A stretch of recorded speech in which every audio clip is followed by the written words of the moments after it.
Okay, hello and welcome to the Blueprint Review podcast, our monthly chat about a wide range of films, new or old, popular or obscure, focusing largely but not exclusively on physical media, much like the site itself.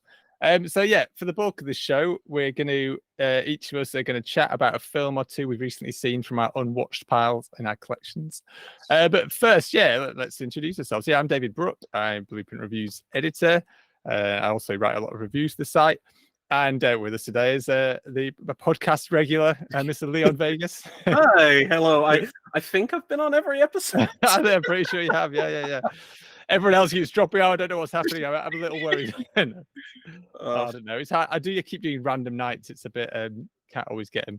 Yeah, but never mind. It's the summer as well. I think people are less available or less interested. I must admit, I almost skipped this month, but I was like, no, we'll do it. I like to say, I think it'll be a shorter episode. It never happens. I think I say that every time, and it's always epic. I'm very shiny today. Is it a new camera? Because I know you mentioned recently you've got like the new camera setup, right? Well, yeah. I think I used it last time or the time before, so I've used it once. But yeah, it's a slightly different one. It's slightly better quality because the built-in Mac one's awful. But I found one in my cupboard somewhere that seems to be a little bit better. Yeah, we'll go with that. Oh, awesome. Cool. So I think what we'll do first is something. I don't know if we did it last time. Because last episode was weird, wasn't it? It was my kind of big binge and everything. Bachelor week or whatever I want to call it. But we did do it, I think, at least the week before, and that was to kind of look at what we have been buying over the last month. So Leon, I'll let you kick things off. You look excited to show me something. I'm beyond excited. I have so much, and some of these are upgrades, some of these are just blind buys. I kind of went a bit nuts over the past few months, and also it was my birthday the other day, so I kind of splashed out a bit as well. So I probably won't spend too long talking about some of these. I'll just be like, hey, I picked this up. But yeah, okay, let's go for it. So first off, I picked up the Shout Factory Child's Play 4K. This is the US release. I picked it up off a guy on Marketplace, and the reason why I wanted this is because last year I covered the Child's Play box set for Blueprint, but Arrow's box set doesn't come with the first film in 4K, which is really bizarre. I think it was like a licensing thing because MGM like released it over here, and they didn't have like an MGM deal over here for some reason. But I've got the review discs, like the screener copies for every other film in 4K apart from this, and I was like, you know something, I don't want just the first one on Blu-ray, so I figured, hey, I'd upgrade it. And it was, I got it for a reasonable price. Another upgrade, another US import, and I got this off eBay. It's one of my favorite films ever, David Lynch's Blue Velvet. Nice. Absolutely, like, essential 4K upgrade. Knowing this, as soon as I imported this, I guarantee Criterion will announce it over here. I was going to say, UK Criterion are going heavy on 4K now. Because they changed... I don't know if it's distributors or something. They've changed the people handling it, and they seem to be just 4K tastic sort of thing. Everything's 4K. Absolutely, yeah. It's I think it's Spirit now, like Spirit Entertainment or something. Because they used to be handled by, was it Sony? It's Sony, yeah. Yeah, and then I know everything was going like out of print at some point, but now, they're doing amazing. Like today's announcements or yesterday's announcements of like Godzilla, the original Scarface, and Gummo, which I'll be covering. I'm so excited. I'm so glad to be talking about a Harmony Korine film. He's a fascinating filmmaker. But I love Criterion recent output. Like I'm so glad, and they're so good, like with like sending out the discs and everything like pretty early. Like what was it, like Risky Business I've covered for the site, and I'm trying to think what else have Criterion released recently. I covered something else from them, I'm sure. They are the best for sending them out early. Sometimes getting like 2 months early, it's bonkers. Gives you plenty of time to give it a proper watch, get through the extras. Happiness, that's it. Happiness. Yes, I've actually sat through the Happiness extras already because I really wanted to see why am I forgetting his name? The actor in the film. Oh my god, I'm forgetting him. He's like I'm gonna use my phone real quick to check. I shouldn't do this. I should know this off by heart, and I guarantee it'll probably come to me as I'm googling it.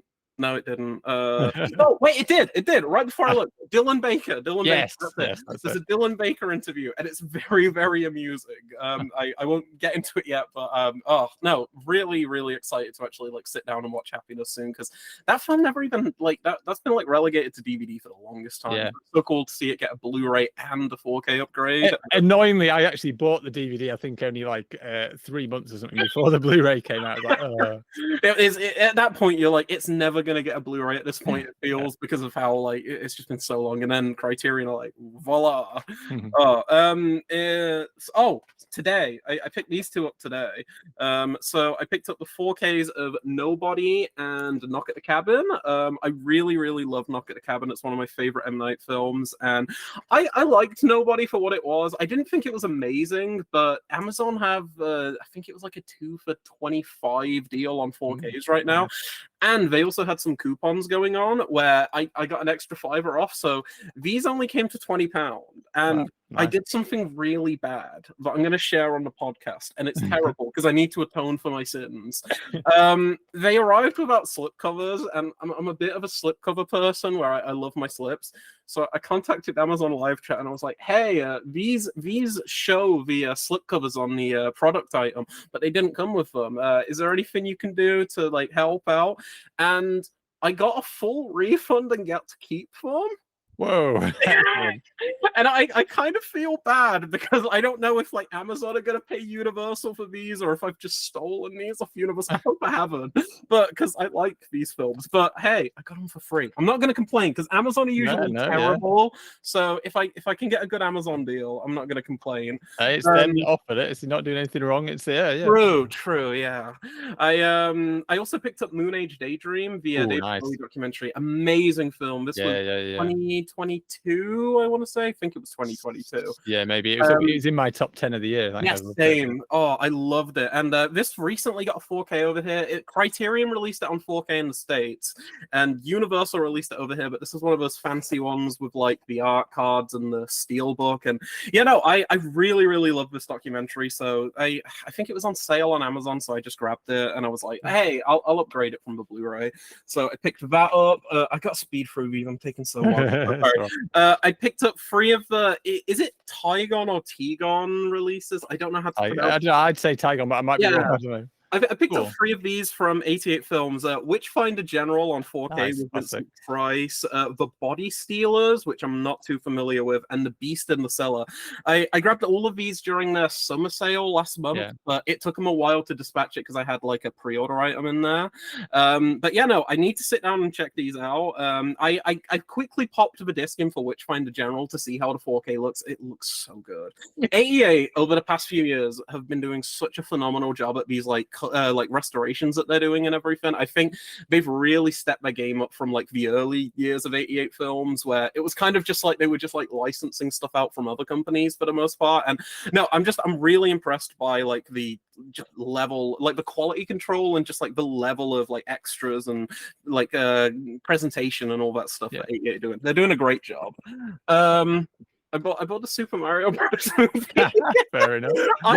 I thought it was fun. I saw it at the cinema the other year, and it was in that 2 for $25 deal at HMV. I actually, right before we started recording, I watched this with my sister because she hadn't seen it. And I'm not going to say this film is great, but it's a really, really pretty movie, and I'm very happy I have it in the 4K collection. It's got Dolby Vision, Dolby Atmos. It looks and sounds amazing, and it's a fun film. I can't comment. I haven't seen it, but I have a soft spot for a lot of kind of kids animated films, even the kind of ones.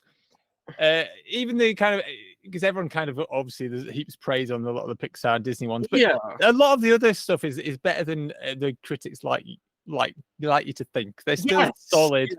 They tend to be, kids movies tend to be solidly written, just fun, as you say, colourful. Oh yeah. Even if the story is a bit generic, you can usually have some fun with them. No, I've not seen that one yet. Actually, that's one that I keep meaning to see with the girls, but I mean, if you've got 90 minutes, it's like the perfect time killer. It's like, and I think it's like fairly, like you were saying, it's really well made for like a family animated film. Like there's so many great kind of like long animated segments that are replicating the video games, and there's some really, really creative action set pieces, which sounds ridiculous for a Mario film, but like there's like a Mario Kart section where there's like, I don't know, probably like 50, 60 people on this huge rainbow road and everything. And I'm like, this is really impressive. Like you can tell there's a lot of money put behind it and a lot of care from the animators. So yeah, no, I'm not going to say it's a great film, but I've got a bit of a soft spot for it.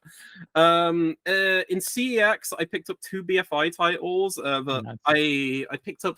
Here we go around the Mulberry Road. Mulberry Bush, yeah. Sorry, I don't know what this is, but it's from the BFI Flipside collection. Yeah. From what I've seen from that lineup, it's usually fairly interesting stuff. I know they just announced like the Vincent Price cooking like Blu-ray. Oh yeah, that's bonkers. Yeah, amazing. Are you covering that for the site? Well, I haven't decided yet. I don't know. I'm tempted. I don't know. Part of me thinks it's just interesting out of curiosity. It might be a little bit boring, but I'm really intrigued.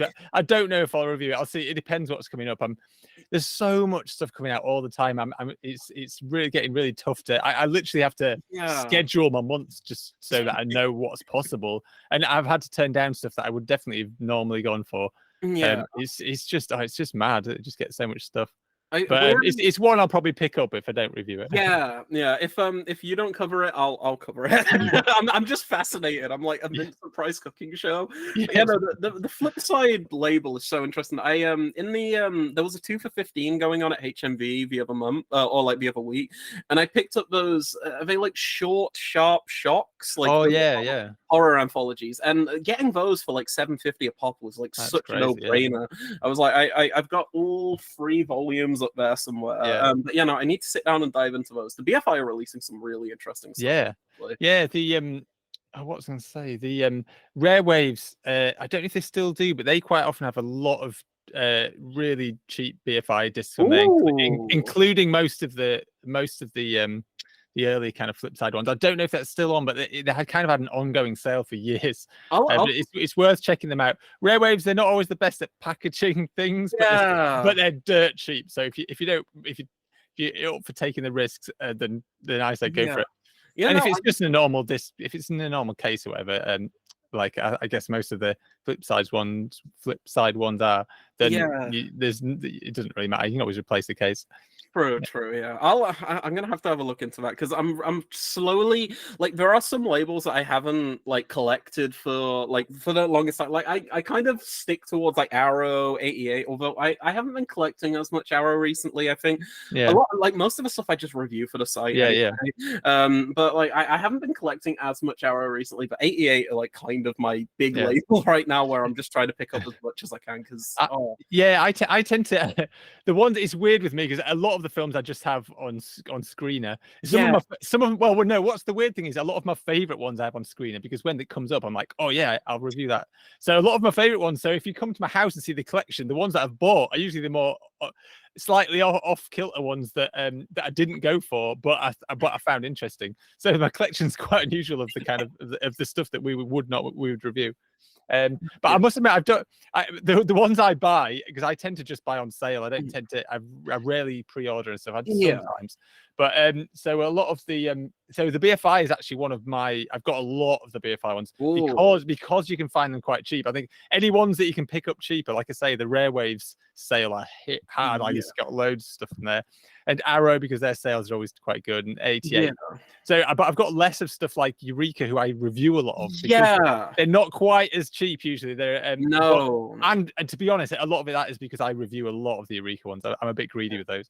Well, I mean, that all the kind of stuff that they're putting out is usually right up your alley anyway. Like a lot of the martial arts cinema and stuff like that. So no, not 88. Eureka are doing such a great job recently, and I can completely see why you kind of take all of those. You're like, I want to cover this. They do very much. Whoever programs their stuff, it's like they're seeing into my mind. It's crazy.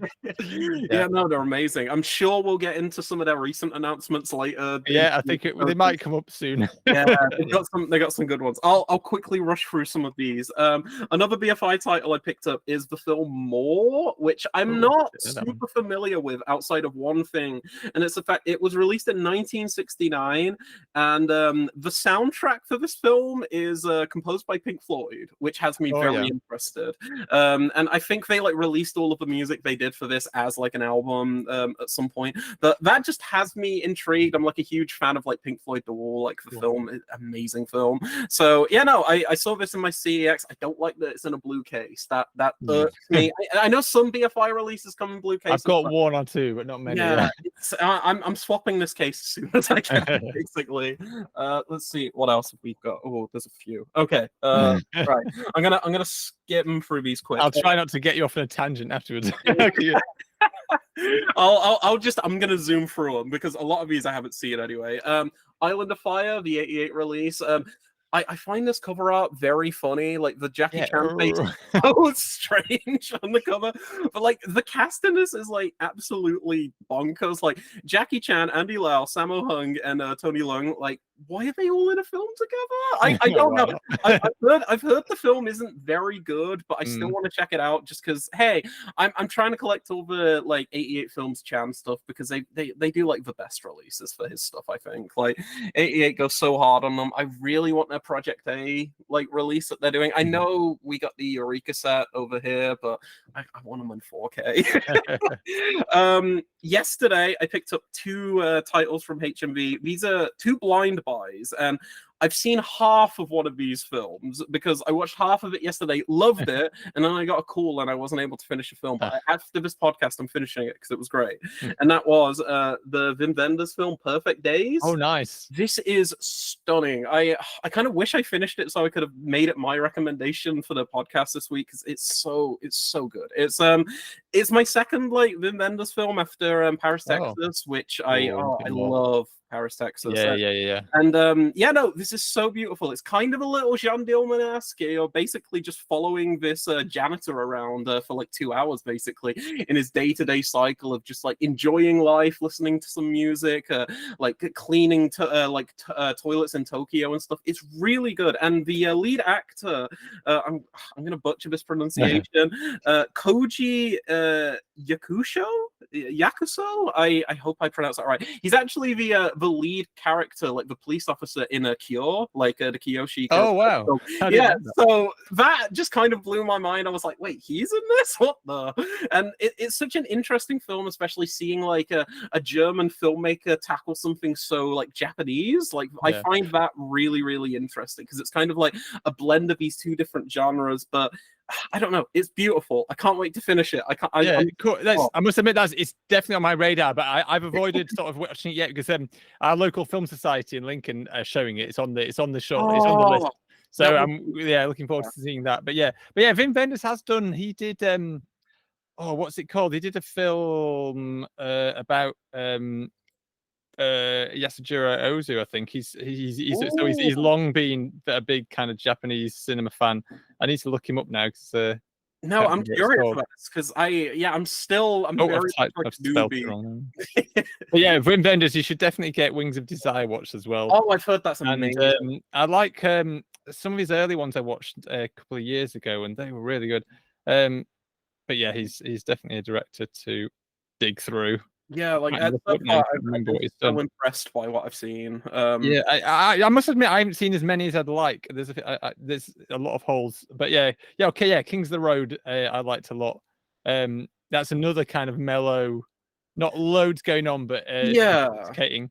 American Friend is an unusual one. It might not be to everyone's taste, but I liked that a lot. But where's the one he did? Yeah, obviously Paris, Texas is amazing. Oh yeah, Tokyo Ga. Is that the one that's actually about? Oh yeah. Moved by the work of director Yasujiro Ozu, Wim Wenders travels to Japan in search of the Tokyo scene in Ozu's films. So that is supposed to be very good. I've not seen it, but I do know that has been and he's made film in Japan before. So yeah, there's that one to check out. Yeah, I really want. I know. Was it Curzon who did like a big box set of his stuff like a year or two ago? I kind of want to pick up one of those collections, but they're so pricey. Like I know. I'm looking at like the one that I keep like and ahhing about is the Lars von Trier one, because I'm a big von Trier fan. I know he's very polarizing, but I really want some of his earlier stuff that's never had like a Blu-ray release over here. I honestly, I kind of just wish they'd do like standalone releases for a lot of the films, so I could just pick the ones that I don't already own. But sometimes you eventually. That's the only thing that's put me off the Wim Wenders one, is I do have quite a few of them. Yeah. I know. I mean, I'm gonna speak about. I was gonna speak about it later, but I'll just quickly bring it up now.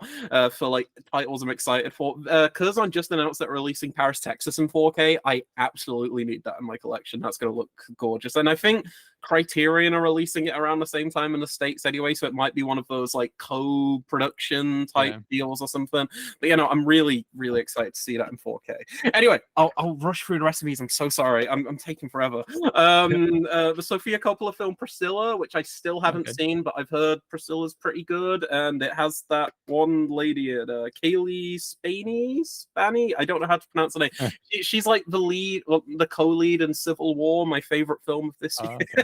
And she's also in Alien Romulus, which I haven't seen yet, but she's kind of like getting a ton of these big roles. And also I like what I've seen from Sofia Coppola so far. Like Lost in Translation is really great, so hopefully that's good. And this is like a really, this and the what's the other one got? Yeah, these are like, I don't know if this Perfect Days one is, but this is like a HMV exclusive, and it's got like a big slip case. It comes with the film on 4K. There's a poster, but here's what really surprised me. So, when you get like a typical limited edition and they include art cards, the traditional like art cards, you usually get about like 4 or 5. This comes with 12. Wow. And they're like pretty big as well. So I was kind of blown away, and I was like, I'll pick that up just in case it's one of those HMV ones that goes out of print and then people are selling it for like £70 in like a year's time or something. So I'm excited to check out Priscilla because I've heard very good things. I need to finish Perfect Days, which I loved what I've seen.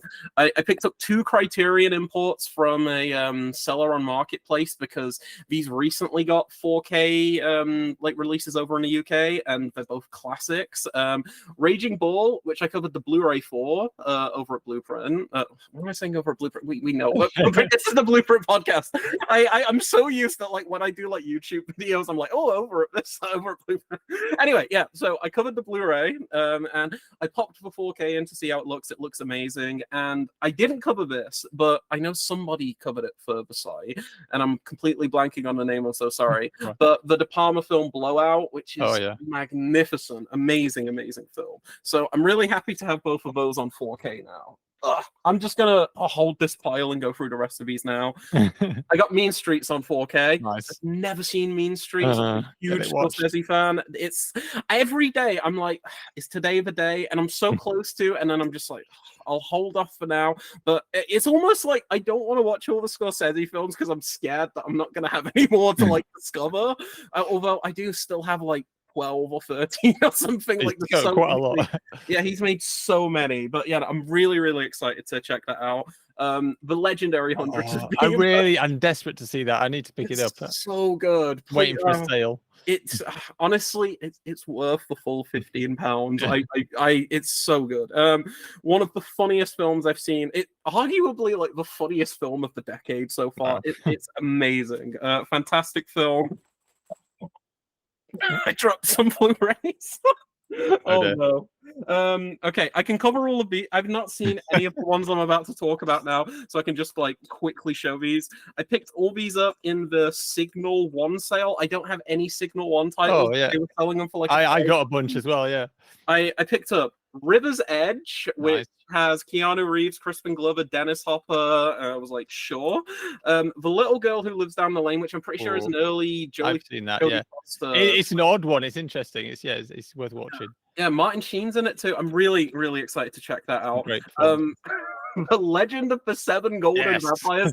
Now, this sounds amazing because it's like a hammer and like a Golden Harvest. It's one. I don't know. It's one of the Shaw Brothers. I can't remember. Hammer and Shaw Brothers would make a better team, but I don't know if it is. I think it probably is Golden Harvest. It's one of the two, but it just like the concept alone sold me, and for a $5, I was like, yes, I'm gonna watch this. At some point. I must admit, it's one I know I've heard of, and it's a bit legendary. But I haven't watched it. But I picked that up a few months ago, so I'm keen to watch it. I think I've heard it doesn't quite live up to the expectations of who's involved, but it's still supposed to be fun. It's still supposed to be fun. As long as it's fun, I'm happy. I picked up the Roger Corman film Gas because I just want to watch some more Corman films. He's made like 100, and I've only seen, I don't know how many Roger Corman directed films I've seen, but no, it's like absolutely packed with extras, and I was like, yes, I'll get that. I did order Death Race 2000, but it was out of stock. Like I ordered it. Yeah, I did the same. It's so annoying. I got it, and then they emailed me and said, "Oh, it's out of stock. You're not going to get it." That was like the one that I wanted the most as well, because it's such a fun film. But I'll pick it up in the next sale. And finally, I picked this up for a few reasons. One, because I'm really interested to see the film, but two, because it's a 20th Century Fox title, and with Disney, I don't know how long it's going to be in print. And it's The Panic in Needle Park with Al Pacino. So I'm really excited to check that out, because I think that's like one of the early, like one of his first like breakout performances and everything. And then it's one of the smaller labels, but they've got some good stuff in there. They've got some interesting titles in there. I hit the sale too. I was just going to show one of them because the others are somewhere down there. But yeah, we'll get to that in a minute, I think. Yeah, I'm on my last few titles anyway. Cool. But I'm excited. I'm excited. I picked up the 4K for The Crow, like the original.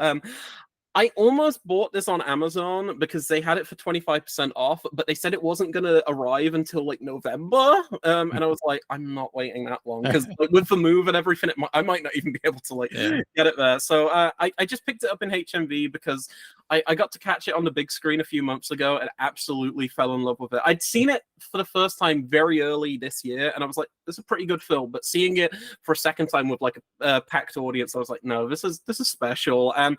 And so this weekend is National Cinema Day. Yes, Saturday. So my cinema is doing something really cool. So most cinemas around the UK are doing the like cheap cinema tickets and everything, I'm pretty sure. But my cinema is also doing it on the Sunday. So I'm gonna, on the Saturday and Sunday, I'm basically at the cinema all day because I want to see as many films as I can for dirt cheap. And I'm gonna go see the Crow remake with Bill Skarsgård. Fair enough. It looks really bad. But I get to see it in IMAX, and I only paid £4. Oh, nice. So I'm not gonna complain. Frustratingly, my wife's doing like an ultra marathon that day, so I'm kind of hanging around, and I agreed to help film it. So, and I did this before I learned it was National Cinema Day. I was like, I'm hoping I might sneak out for a bit and hope that Anna finishes the marathon and I can go to the cinema without being called saying pick me up. So I might sneak out to one film, and I'd already agreed. I'm watching a film with a friend of mine the day afterwards on Sunday. But actually the cinema in Huddersfield, it's crazy cheap anyway. Like it's £5 a ticket anyway on Sunday. So it doesn't make a massive difference. But yeah, it was a shame. I would have done a bit of a blitz myself as well. But it's I'm away. For that weekend in particular, my local cinema, I think quite a few chains are doing it, but my local independent cinemas, they're playing all of the Star Wars films. I got to catch The Phantom Menace earlier this year when they did like the anniversary screening, and I've always had a soft spot for that film, but it really kind of clicked that time. And I'm like, I don't really like Attack of the Clones or Revenge of the Sith, so I'm hoping seeing them on the big screen will kind of change that, and I'll finally be like won over by them. So I'm seeing those two, and I want to say Alien Romulus and IMAX on the Saturday. And on the Sunday, I'm seeing the Crow remake and. Oh my god! Right, have you heard of the horror film that's like coming out on Friday called Afraid? But it's got like AI in the. Oh bad. It looks bad, but I'm like, I'm not gonna pay £9-10 for that ticket. I'll pay £4 for it. So I'm gonna see that, and then I might sneak in an extra film if there's something else playing that's interesting. But yeah. Oh, my final title. Well. Technically, I have another one, but it kind of coincides with the films I'm going to be talking about, so I'm holding off on talking about that until later. But my last pickup, which was one of my favorite films of last year, Michael Mann's Ferrari, that was in the sale as well. And this one's really fascinating just for the fact that with Universal, they usually highlight if something has like Dolby Vision support on the back, and on this it says HDR10, but I've read reviews online and I confirmed this myself after putting my put it in my 4K player. This has a Dolby Vision like color grade, but it's just not anywhere on the like cover art or anything, which is very strange. Weird. But yeah, no, this looks amazing in 4K. And did you see Ferrari? I didn't. I missed it. No, it's so good. But why am I forgetting the name? I'm not a biopic guy at all. I do struggle with them. Yeah, but I don't know. Sometimes they surprise me, but I don't know. I'm not a big biopic That's guy. fair. No, that's completely. But I do quite like I do like car movies though. So I don't know. It's one I was intrigued by, but I just didn't get around to it. And also Michael Mann. Yeah. Michael Mann is always like a good selling point. But yeah, anyway, that was my pickup. I'm so sorry for taking forever. And that wasn't even all of it. No, dear. But yeah, let's see. I'll have a quick go. I've not got all of mine, but I've got a big block one I was just going to show, but I'm not. Again, a lot of these are random purchases, so I wasn't going to spend too much time over them. But I was just going to show my splurge over at Severin. As we mentioned before, because when you're importing, it costs so much to post. You've got to kind of make the most of it. Yeah. So I'm going to rush through my epic Severin purchase. I just picked loads of the cheapest ones, really. I got No Way Home, which looked interesting. It's got Tim Roth in it and Deborah Kara-Unger. It looks kind of gritty and brutal. It comes with a soundtrack, which is quite cool. A few of these do. It's a nice thing that Severin's does, because I'm still a bit of a CD guy, and I do like my soundtracks. I can't remember what it is. I think I have the like Joe D'Amato film Absurd from them. Like I picked it up from a collector a few years ago, and that comes with the soundtrack as well. Yeah. I'm a sucker for that. Arrow used to do that a lot more, but like they don't do it so much anymore, which is a shame. But you know, I always love when you get CD soundtrack. Actually, Second Sight are good for that too. Like some of their limited editions come with some CDs. Yeah, I think Radiance have done that at least once. They might have done it twice. They've definitely done it once for Dead Mother. Yeah, it's a really good soundtrack. Okay, so I've also got Raiders of Atlantis, which looks like loads of fun. Is that Italian? It's an Italian action movie, which is awesome. It's got people on sort of motorbikes and helicopters and some sort of sci-fi stuff going on. It looks awesome. It sounds amazing. I love that like you can kind of tell when a film's Italian from the poster, like from that era in particular. Well, speaking of Italian movies, I think this is we've got we have Faceless, a bit of Franco, loads of extras on this one by the looks of things. Cool. And I love Severin. Severin are great. Yeah, we have No One Heard the Scream. Oh my god, I think a lot of these are Italian. And then we've got a double bill, Axe and Kidnap Coed. It's it's technically a triple bill when I put it into my collection thing, because there's also and this has the soundtrack as well, but there's actually Bloody Brothers, which is like a hybrid feature. I think it combines the two films into another film, which is really weird. Okay, that looked interesting. And I bought Birdemic. Yes. I don't know where my Severin collection is. I also own Birdemic. It is. Have you seen Birdemic? I haven't. I've seen trailers and things. I do quite like a So Bad It's Good sort of film.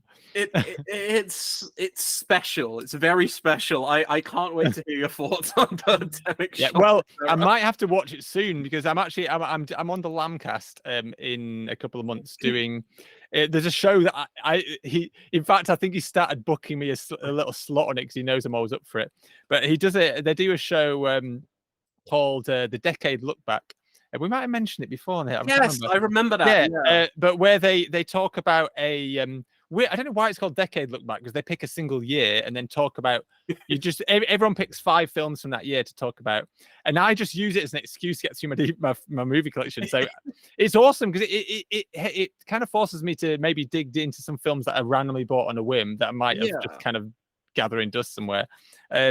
but we're doing a modern. We quite often do kind of delve into the past and things, but this time it's actually 2010, which feels very recent to me. Yeah. And and Birdemic is 2010, so I might try and squeeze it in there.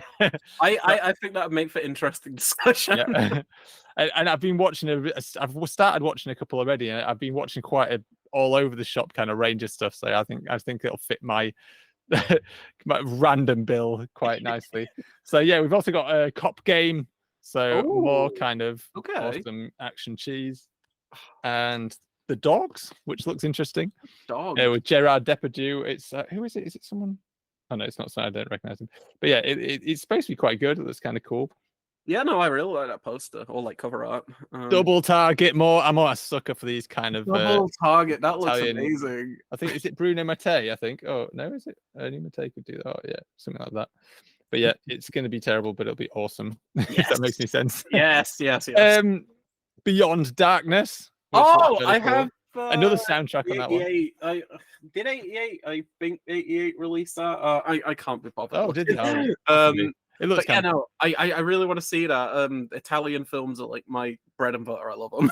And then finally, I actually double dipped. I already have the British Blu-ray of this, Drowning by Numbers, but I had to buy this because one of my interviews is on there. That's awesome. And they never sent me a contributor copy. Like some quite often companies will send you a copy when you've worked on it, but these guys didn't.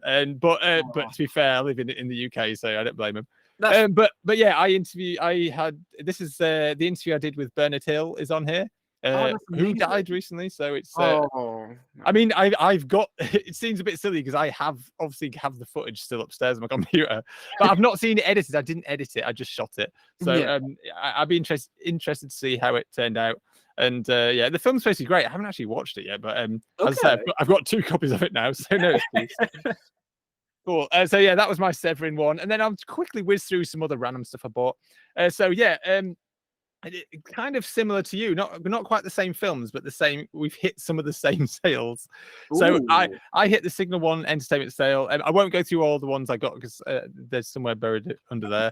But I wanted to point out that I did buy Mr. Majestic, which it was out of stock when I placed my order, and I was so sad. But yeah, because obviously we talked about this last month, so I already own it. I own it on DVD, and the DVD was a bit ropey, but this has got like a commentary and all this kind of stuff, and I was like, I really enjoyed it. It was a fun film, so I couldn't resist. It was only like £5, so I was like, do it.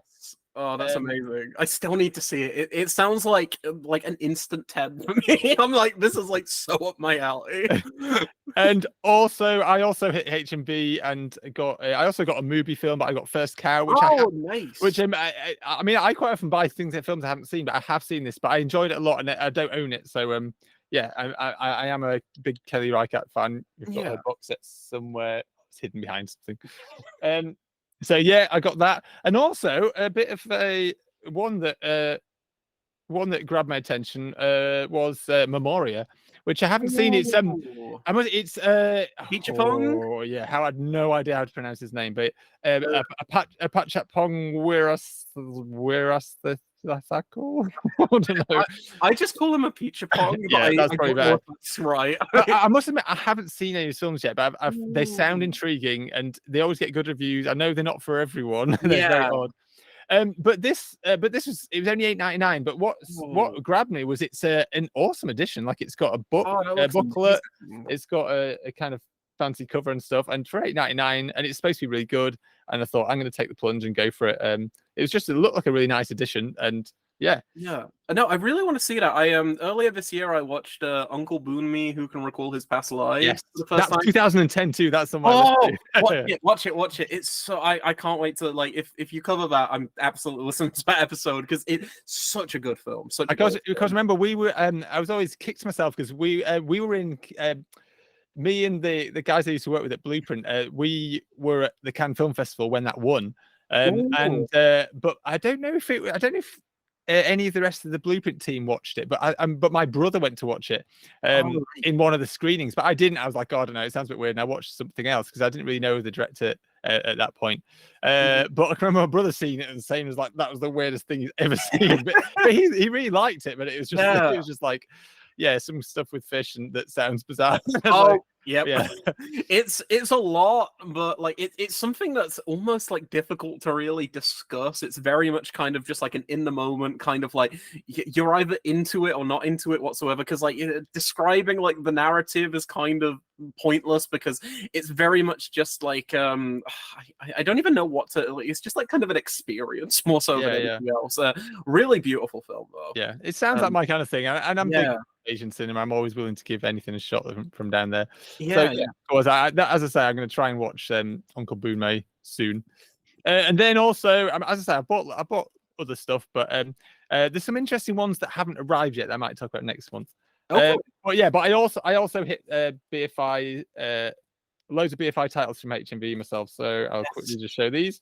I got Burning an Illusion.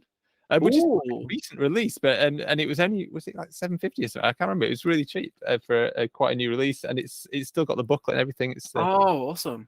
So that's supposed to be really good.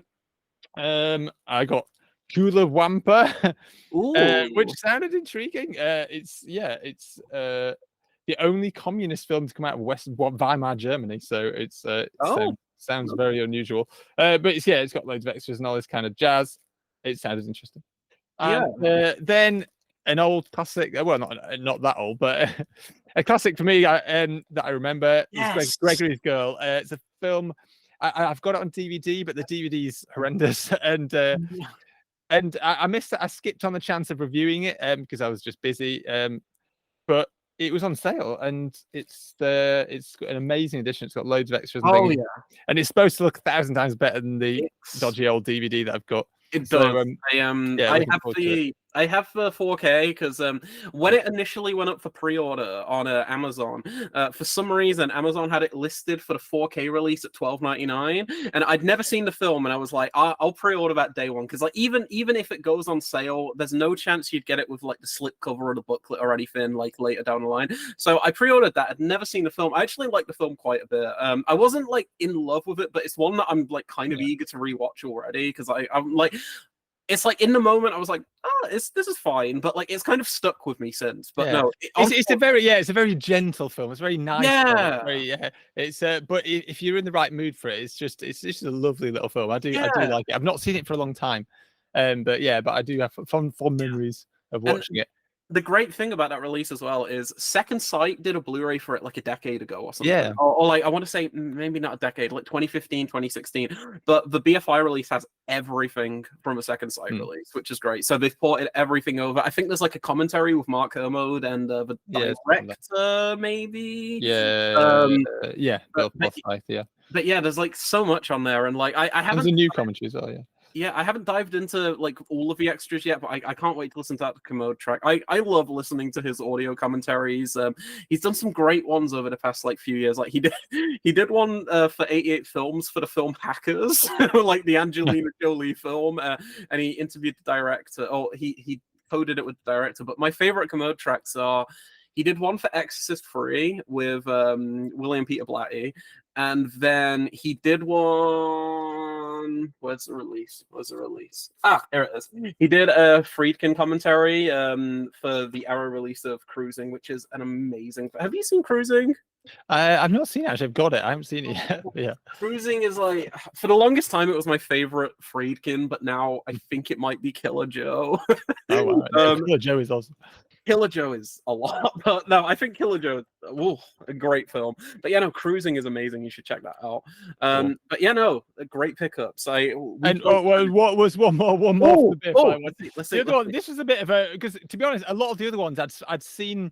I quite often do this. I was looking at the HMV website and thought, that was good. Yeah. But then I'll usually pop, because there's a store just in Lincoln, so I'll pop in there because I like to support the kind of brick and mortar. I like to keep them going. So I picked a lot of them up in store. But whilst I was there, I picked up one that wasn't on my list that just kind of looked out, and that was Young Soul Rebels. Oh yeah, I didn't know much about it, but when I saw it in the shop, I kind of looked it up because I think from the cover art, how clear it is on there, I always assumed it was a new film, and I've never paid it that much attention when I've seen them announcing it. I was like, okay, whatever. I don't know. It didn't grab me. But I actually picked up and had a look, it's actually it's a 1991 film. It's all about kind of the kind of punk scene. I think it's punk scene in the 70s, and Yeah. so it sounds interesting. And I looked at reviews of it. It's supposed to be fantastic, and it just sounds interesting. So I gave it a shot. So yeah, we shall see. Only £8.50, and it's still the limited edition. It's got the booklet and all that kind of stuff. So that's amazing. If that's still, I'm gonna have to check my HMV for some of these, because I know this sale's been going on for a while now. Like on the website, it's like the 50% off sale, and they're matching it in store. But when I went in, like on payday, this was like 3 weeks after the sale had gone. So I've just got like whatever people didn't want. Like there's none of like all of the fancy stuff. Like I wanted Memoria, they didn't have it. None of the BFI stuff's on sale that I don't already have. But I'm gonna have to see if they have that, because when we got the email for it, for like if we wanted to cover it for Blueprint, I was so tempted to pick it up because it sounded super interesting, but I never ended up doing it. So if you do end up checking it out, please let me know what it's like, because I'm super curious. But yeah, we say there's other stuff I've picked up, but I'll leave it at that. Yeah. I mean, we love supporting physical media. Yeah. I think that's if that's not obvious. Yeah. Oh, but cool. Yeah. So what? Should we have a quick chat about what is coming up then? What's on your radar? Okay, I've not went too crazy with this list, because I always go like bonkers with the lists. So I've got 1, 2, 3, 4, 5, 6, 7 titles right now. Okay. So I'm gonna start from the bottom. I don't know why. So first off, Longlegs is getting a 4K, which is amazing. I did not expect it to get a 4K over here. I thought we'd be lucky to get it on Blu-ray, but it seems I think the companies that released Longlegs is like Black Bear or something, but they're putting it out on 4K. That is going to be a day one purchase. That's one of my favorites of this year. Amazing film. Thanksgiving, Eli Roth's Thanksgiving from last year is finally getting a 4K a year after the fact, which is really strange. They just released it on Blu-ray, apart from I think like Italy and Germany got a 4K last year, but like outside of that, in the States and over here, we didn't get a 4K. But that's getting one. I'm probably gonna buy that at some point, just because I think Thanksgiving is Eli Roth's only good film. He's not a particularly great director. His Borderlands film is not good. I keep forgetting it's him who's directed that. Yeah. It's I did a bit of a very ranty review on Blueprint. Borderlands, but I had a fun time writing that. I just finished playing the first game through. Actually, I'm way behind. I want to play the sequels now. But I really enjoyed the first game. So it's quite a shame when it turned out a bit rubbish. I haven't watched it, but by all accounts, I probably shouldn't. No, I maybe do it on one of those like weekends of trash or something. Yeah. It's something to probably watch on TV. It's something, but yeah, no, it's just one of those films where it's like you can't hear like any creative voice for it whatsoever, and it's like at first I was like maybe there's something here, and then like after 5 minutes you're like, oh no. After 5 minutes I wanted to leave, but I was like, I'm gonna sit through this. Paris, Texas is getting a 4K, like I mentioned a little bit ago. I'm so excited for that. I watched Paris, Texas for the first time last year when I had the Criterion channel, because I was like, I need to see this. I've heard great things. Harry Dean Stanton's amazing, so I was like, I want to see this. Fell in love with it, so definitely picking that up.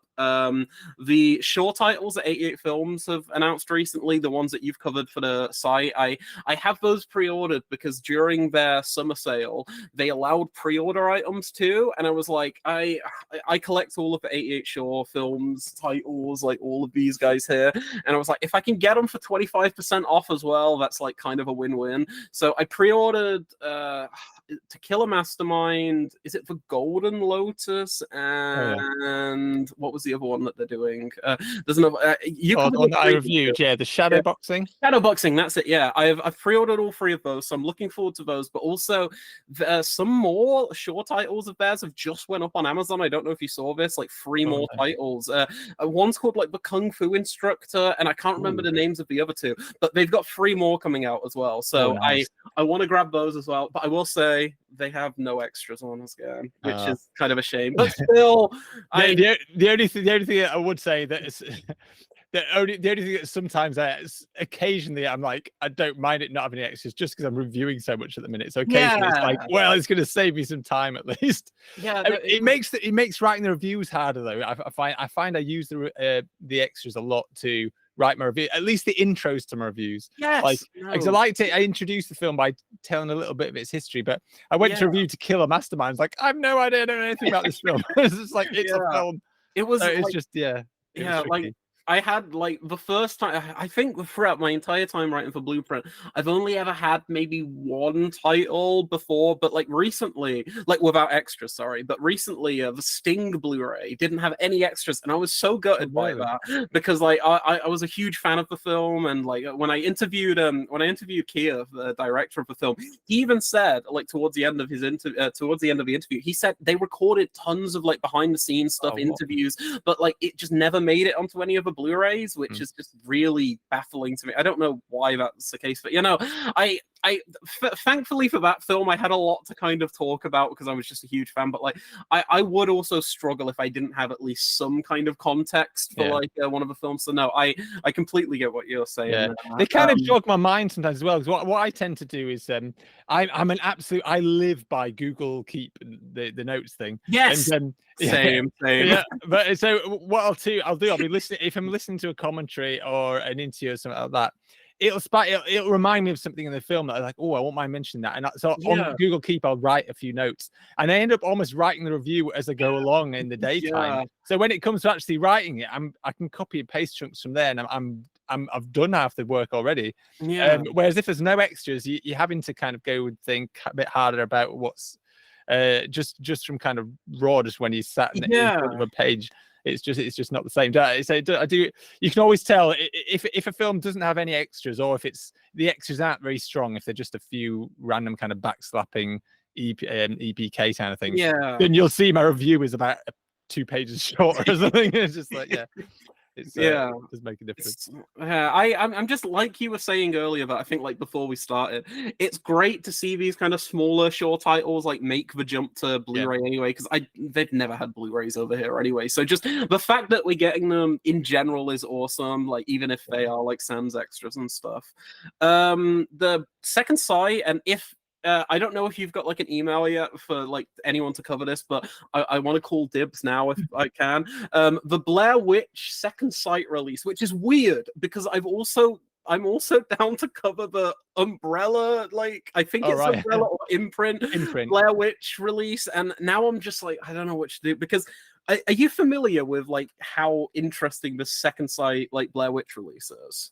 I've not looked too much into it, but isn't there another new version of the film or something? So the thing with Blair Witch, which I didn't know too much about this. So as soon as was it imprint or was it Umbrella that we cover? I think it must have been. It's imprint. We don't do Umbrella ones. Yeah, I keep trying. I love Umbrella, but no.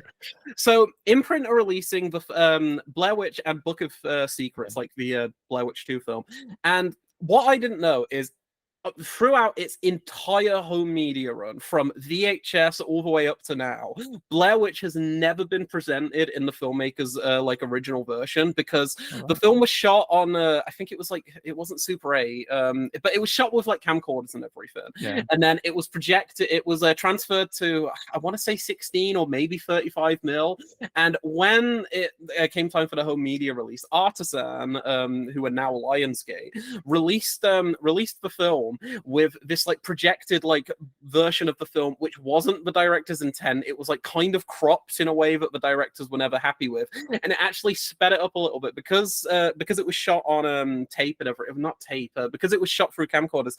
I think the actual frame rate for Blair Witch is 60 frames a second. It's like a 60i type thing, but because the film was projected on 35 mil, it was presented at 24 frames a second. So throughout its entire home media run, it's never been presented as the directors or filmmakers or producers or actors ever wanted it to be like released. So because of that, the imprint release and like all of these other like the standard Blu-ray releases have never really been that version. But Second Sight have worked with the producers and worked with the filmmakers to actually restore that original negative. So for the very first time for like 25 years, you're actually going to be able to see, in 25 years, sorry, you're going to be able to see the original version of that film. There's also the festival version of the film, which is a bit longer, and for like just for completionist's sake, they've also included that like tampered with version as well. So you have 3 different versions of the film, and I think it's such a big deal, kind of, considering that the Blair Witch Project is like arguably one of the most important independent movies of all time.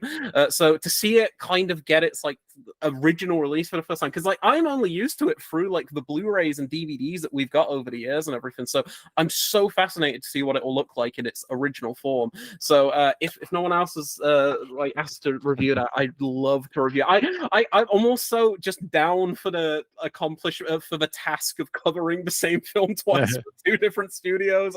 Because at least I still get to cover Book of Shadows with the imprint release. Yeah. Although I mean, I will say we don't always, because they come from Australia, we don't always get those anyway. We kind of get 50% of them maybe. So it's hit and miss whether it'll arrive anyway. So it's probably worth going for the second sight. And the second sight's releases are always amazing. Oh, they're amazing, yeah. And finally, also they announced, so I'm not huge on this film, but I'll also cover it for the site if there's no other takers. They announced Late Night with the Devil, the horror film from this year. I have very mixed feelings on that film, but mainly just down to the fact that they used like artificial intelligence for some of the film in a really gross kind of way. But I think the film's interesting enough, and I want to kind of cover it for the site if possible, just because it has interviews with the filmmakers, and I'm curious to see if they touch on that, because it was a big controversy. Because essentially, throughout the film, it's kind of replicating like an old talk show like aesthetic, and there's like these like interstitials that play where it's like "We'll be right back" or like "Happy Halloween," because it's like a Halloween themed thing. But they were created with AI, and I don't like that. I don't like when AI is kind of like being like incorporated as like an art form. So I'm really interested to see if they touch on that in the extras, because I haven't heard too much about them kind of covering that. But it's still, I'm kind of fascinated by it anyway, because the rest of the film isn't half bad. It's just that kind of taints it a little bit for me. Well, I did have my eye on that, but it depends what else is coming out, because I missed it at the cinema, and it's one I was kind of intrigued by. So it depends. It depends on the release date and what else is coming up, because I'm already getting my my schedule's getting a bit crazy. It's October, I know that. It's like late October. I might struggle to fit it in. That's what I quite often find with second sight. I reviewed The Hitcher recently, and I kind of mentioned in there how I keep passing on the second sight releases because they're amazing, but I think it's because they don't often send out the press releases or like final dates until a little closer to the time. And as I say, I'm always booked solid, so I'm always a bit like, oh, I'll let someone else do it, and it's a bit frustrating. But sometimes I just can't resist. Like I did the Dawn of the Dead one, and I did The Hitcher because I did Martin as well, right? I did Martin as well. I wanted to watch that for a long time. I do occasionally jump in there. But Late Night with the Devil, as I say, I'm intrigued because I've heard mixed things, but some people really like it, and it sounds kind of cool. It's the big thing for me is like I regardless, like even if you don't cover it for the site, I'd love to like discuss it sometime with you if you ever get around to seeing it, because I think the film's very indebted to Ghost Watch, which is one of my favorites. Like I love it. So it was very weird seeing something that's so kind of like, I don't want to say shamelessly copying, that's not the right word, but it's very like obviously inspired. It's Late Night with the Devil is fascinating. I'm not huge on it, but I don't hate it either. I'm just very in the middle on it, but I'd be curious to check it out again in the future. But finally, also one more thing, I'm super jealous that you covered The Hitcher. I'm so jealous. I have the limited edition pre-ordered. It looks amazing. It's my release of the year so far. It's amazing. It's a great film though, which helps. But it's so good. It's epic. Yeah, loads of extras. The extras are all fun, and there's a few. Because what I find sometimes, if there are too many extras, sometimes you get a lot of repetition.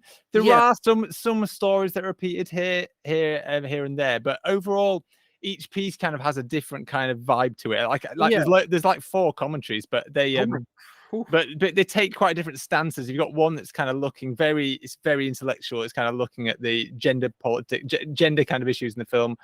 You've got one that's analyzing it in a bit of a different way, and then I'm trying to think what the other one. And then you've got a filmmaker one.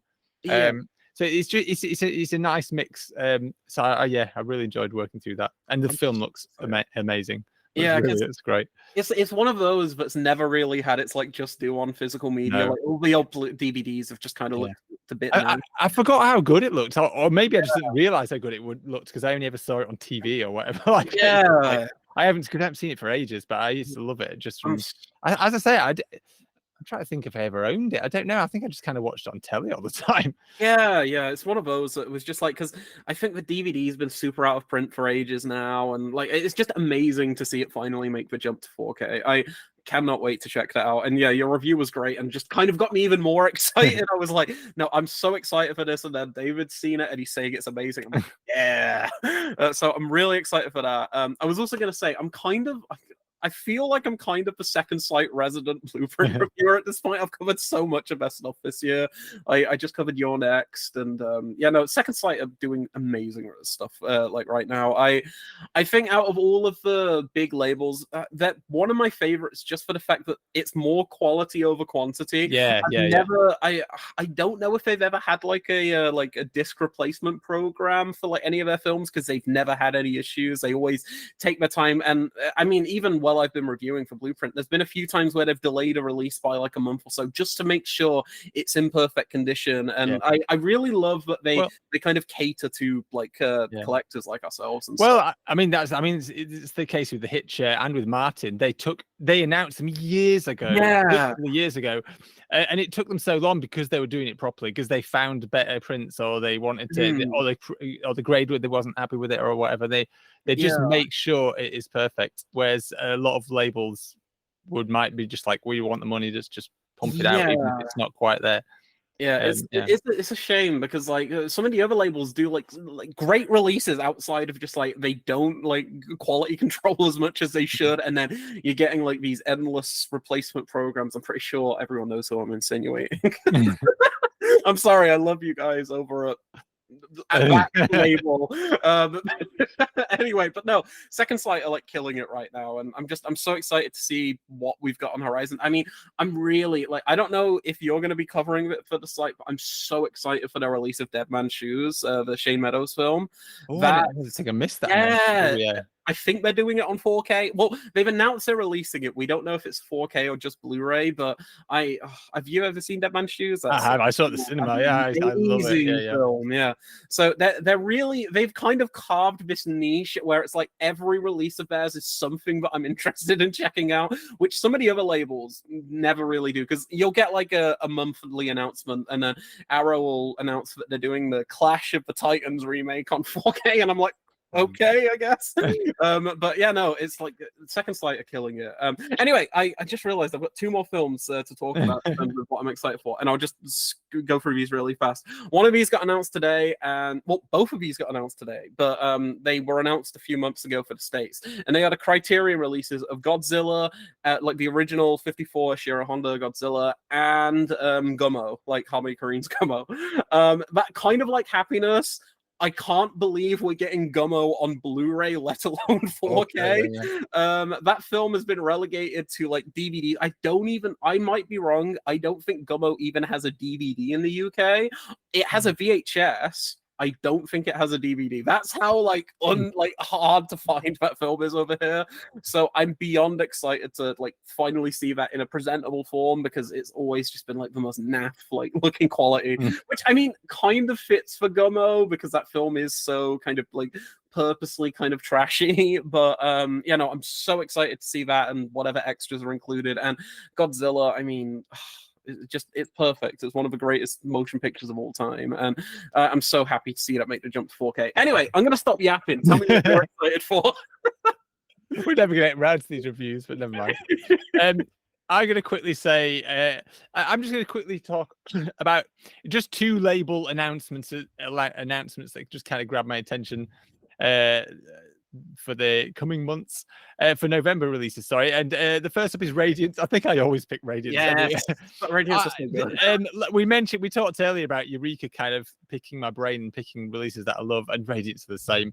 And I've mentioned this before. I love the fact that they kind of they quite often dig deep as well and get some really stuff I've never heard of, but then as soon as I read about it or watch it, it's like, yeah, this is awesome.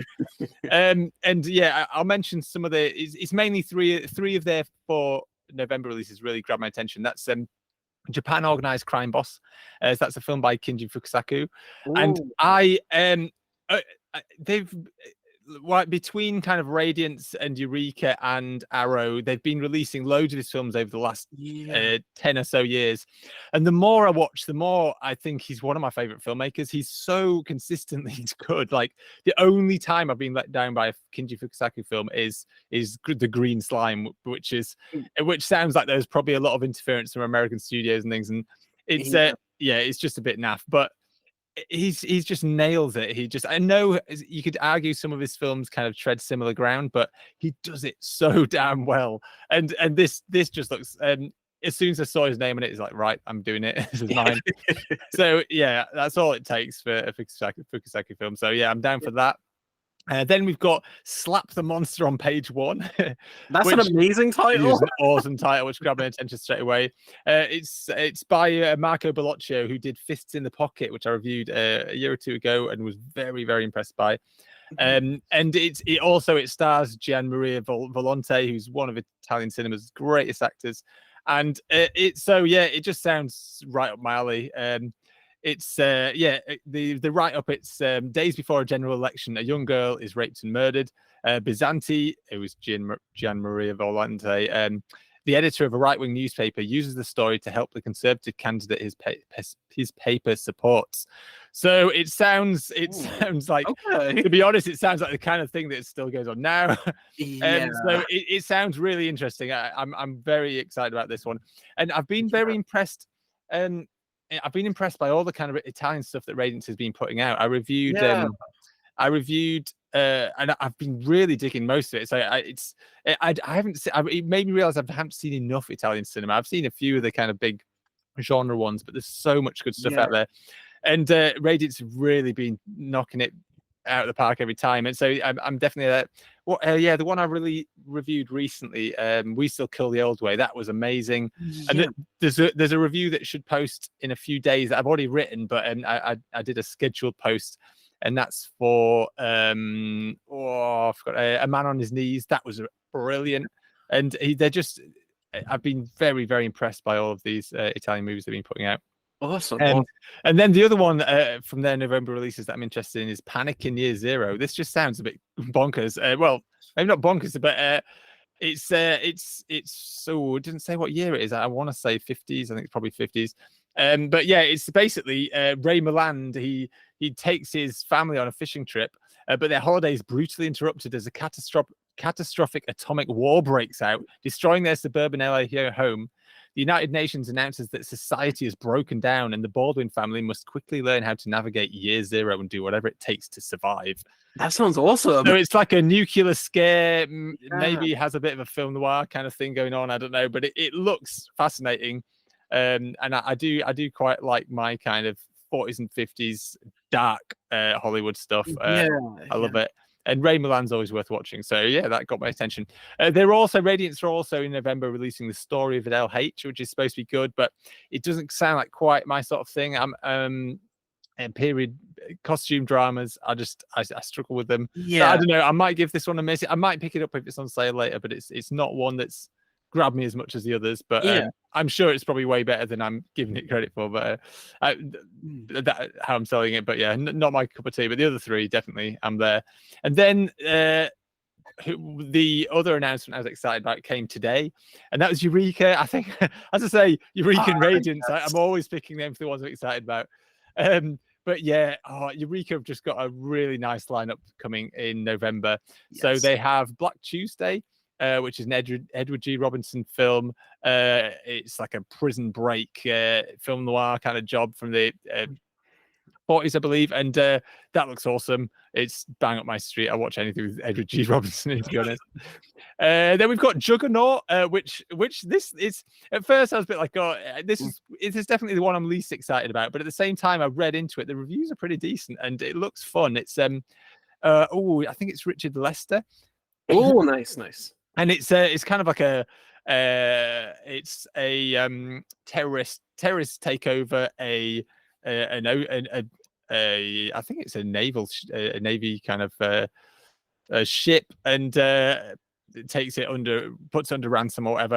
And I watched the trailer. It looks fun. Explosions. It's got a very really good cast of British kind of favorites. There's Ian Holm in there, and awesome. Omar Sharif is in there as well. I think there's quite a few big names in there. So it looks fun. But then the other two that are definitely in my wheelhouse. One is The Sword, which is supposed to be excellent. I'm always up for a bit of wuxia kind of sword play stuff. But then the box set that really I thought, yes, this looks so fun, is Super Spies and Secret Lies.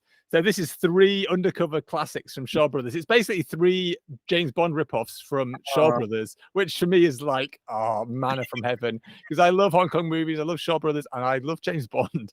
And so these look awesome. The trailer looks like day glow, cheesy 60s nonsense of the highest caliber. So I'm all over this one. So yeah, Eureka, you have got all my money this month.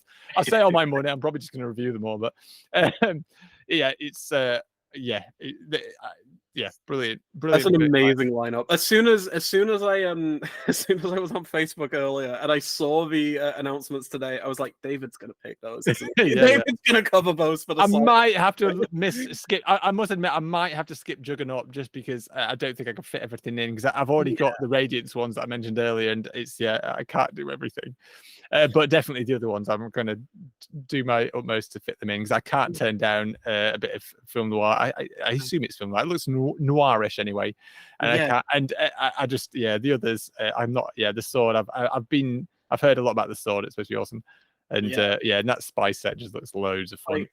I'm the site's resident second sight reviewer. You're the site's resident Shaw reviewer. Yeah.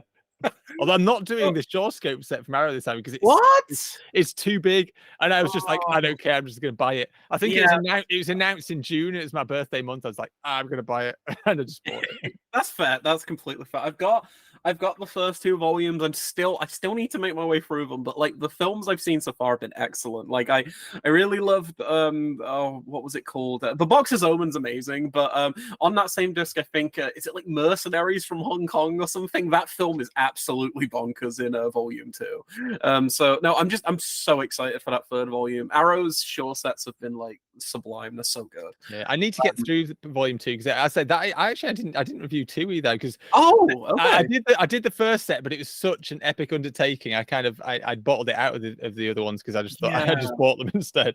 Yeah, I think like, during my first year for reviewing, like writing for Blueprint, I took on a lot of box sets, not really understanding how difficult it can be to kind of get through them, especially when it is the likes of like an Arrow or something, where they are just like every disc has like 5 hours of bonus features. It feels like my 2 big ones, and they came out around the same time, were the Child's Play box set and the Coffin Joe box set.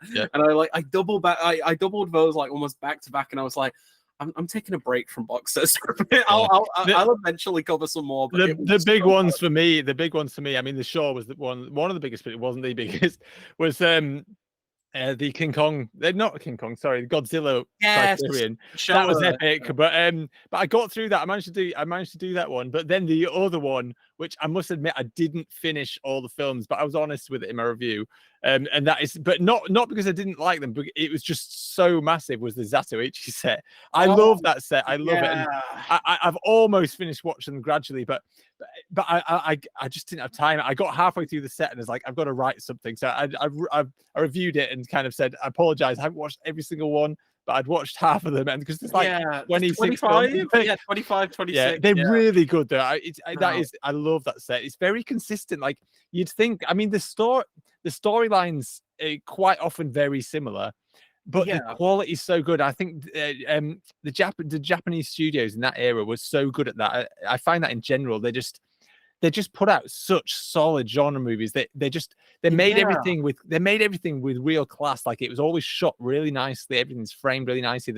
The cast because they do a lot of these similar roles, they know exactly who to pick. They pick people who are perfect for each role. So it's just sheer class kind of genre filmmaking.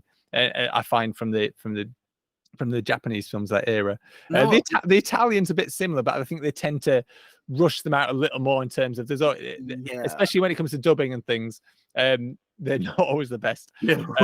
But at the same time, they do still have a kind of a certain level of quality. They do have and they have a great stable of performers that they can just that use all the time. I guess with Italian cinema, they jumped on bandwagons more quickly, I think. So they kept changing tacks, and maybe they weren't always quite ready for it. Whereas Japanese cinema would stay in a similar kind of wheelhouse for longer periods. Yeah. But yeah, I saw I have a Zatoichi box set. I've only watched the first film, but it was so good. I'm kind of like I'm disappointed in myself for not checking out more of them yet. But like I can understand if you're like oh yeah, I'm gonna review this box set.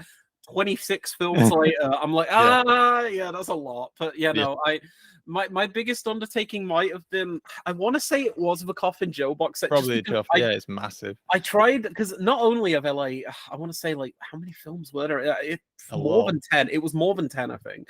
But like, I did like additional work, because like the Arrow set is missing like obviously it doesn't have every film the filmmaker made, but it's missing one of the Coffin Joe films due to licensing issues. So I was like, if I'm covering every Coffin Joe film except one, I'm going to go out of my way to find this film so I can also do a quick like, oh, this is good or is it bad. So there's like a section in my review midway through where I'm like it's just like an interlude or like an intermission, and I'm like, oh, also the I forget what, I think it's The Bloody Exorcism of Coffin Joe. That's the one that wasn't in the box set, which is a really good one as well. And I found it on YouTube, because like there's no DVDs, Blu-rays or anything for it. But the Coffin Joe one was such a huge undertaking, because there are so many films and they're all super interesting as well. Like none of the films really feel the same, and there's different eras. Like some of them get like super meta with the fact that they are films as they are, like very like Hodorowski-esque almost.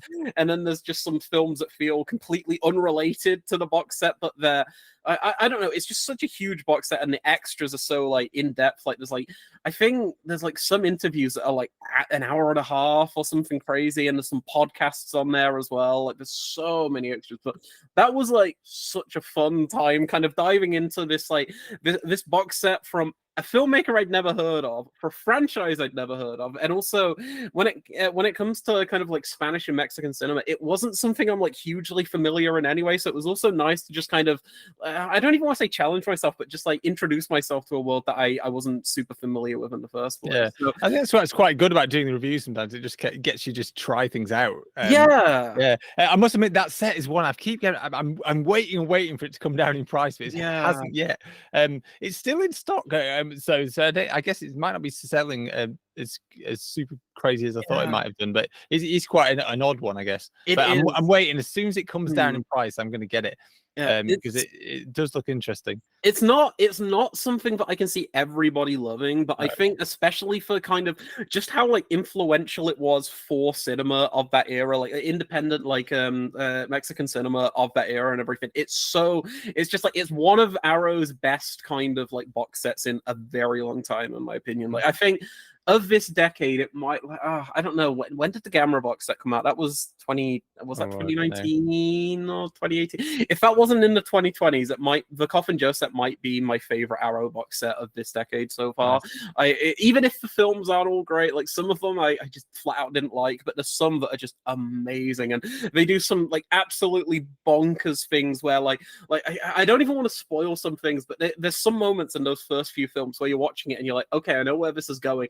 And just out of nowhere, something insane happens for 10 minutes, and I'm like, am I watching a different film now or something?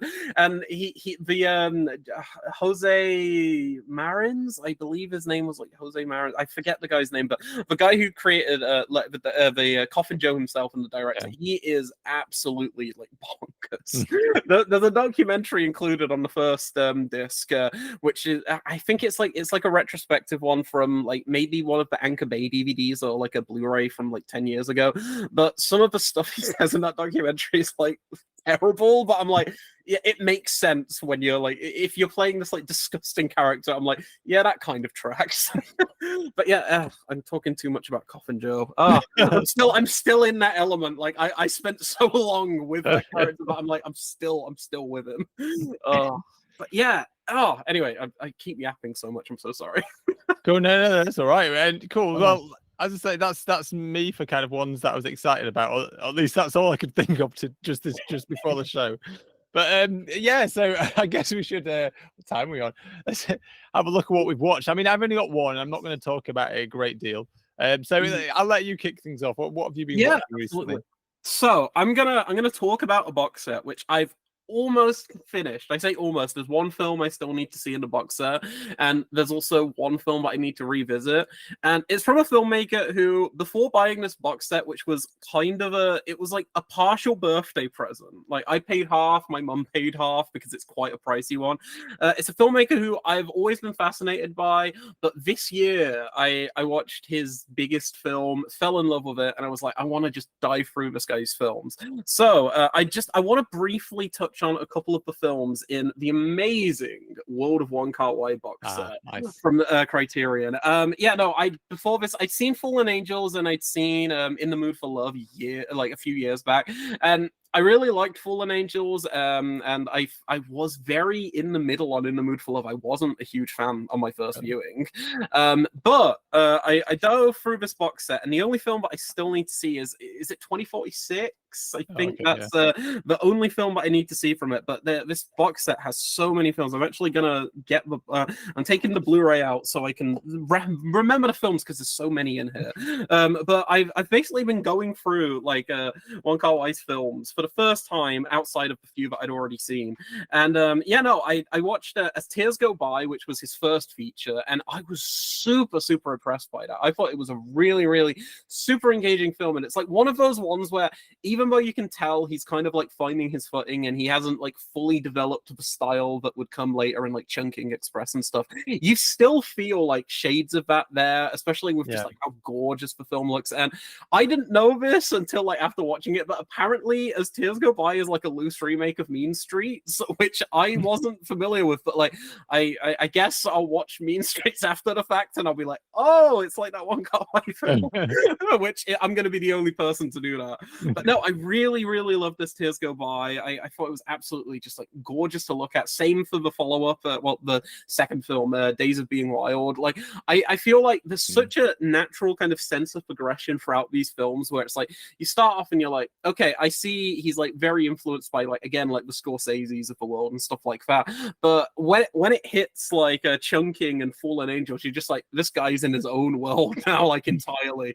And Chungking Express is like maybe one of my favorite films ever. I know it's strange. I love Chungking Express. It's so beautiful, and it feels weird for me to say it because I only watched it for the first time about 4 or 5 months ago, like for the very first time, and since then I've seen it 3 times. So like I just can't get enough of it. I'm like, I keep going back.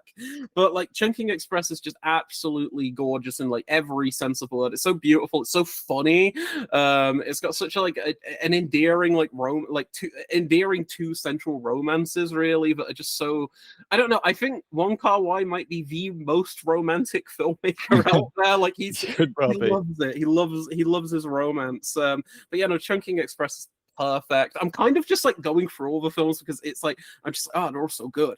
Fallen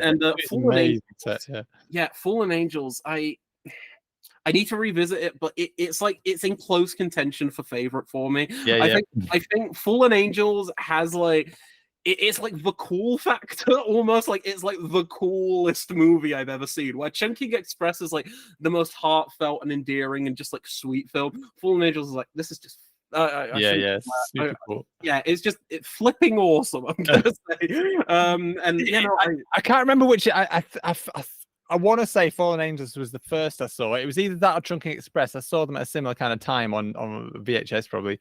And they both absolutely blew me away. And then I think I watched them not a year or two before In the Mood for Love came out probably, and because I think I definitely saw that at the cinema, and and that was just like whoa. So no, I adore the set. I've reviewed it on the site actually. Yes, yeah. I was looking. I was like, what I tend to do is because obviously I've only been reviewing for the site for a while. Whenever I pick up like a title from like past few years, I always check to see if anyone on the site's reviewed it. Because if not, I'm like, I'm gonna do a belated like year later review of one of these. And then I read through your review and I was like, yeah, you get it. There's so many great things, and I still need to see some of the stuff in the set. Like I want to see obviously 2046, I think it is, or 2040. Is it 2046 or 2048? 2040. It is 2046. Yeah. Yes, it is. I need to rewatch Happy Together because I watched that years ago and I haven't revisited it yet, because that's another one where I'm like, I remember how heavy that film is, and I'm just like, I kind of need to be in the mood for Happy Together because that is probably his bleakest film. Like, it's a lot. But like I've revisited In the Mood for Love, and like initially on my first viewing I was like, this is gorgeous, this is stunning, it's well acted, well performed, but I wasn't kind of connecting with the central like romance very much. And then I revisited it after kind of going on this deep dive, and I was like, I get it now. I get it. This is such a Wong Kar-wai like type romance film, and no, it's amazing. It looks. I loved it so much, and I was like, I need this. I need to own the original, because this is quite a controversial set. I know you covered it in your review because of the transfers and like all of the backlash to that, where like he kind of tinkered with the films a little bit and changed the aspect ratios. So I actually ended up also buying the old Criterion for In the Mood for Love, because it has the original, the like original color grade where like the reds pop a bit more. Because the one thing I will say against this World of Wong Kar-wai set is the In the Mood for Love restoration kind of ruins the film a little teeny little bit. And the only reason I say that is because it kind of puts like a green matrix tint over it, which is so distracting when the film is so like, it's so vibrant, and like the reds are so kind of pronounced in that film. And it's like, it's one of the most colorful motion pictures I think I've ever seen in my entire life. And I feel like out of all of the like tinkering, that's the one that kind of I was like, I'm not so huge on this. I don't even mind the aspect ratio change in Fallen Angels. I think it looks pretty good still.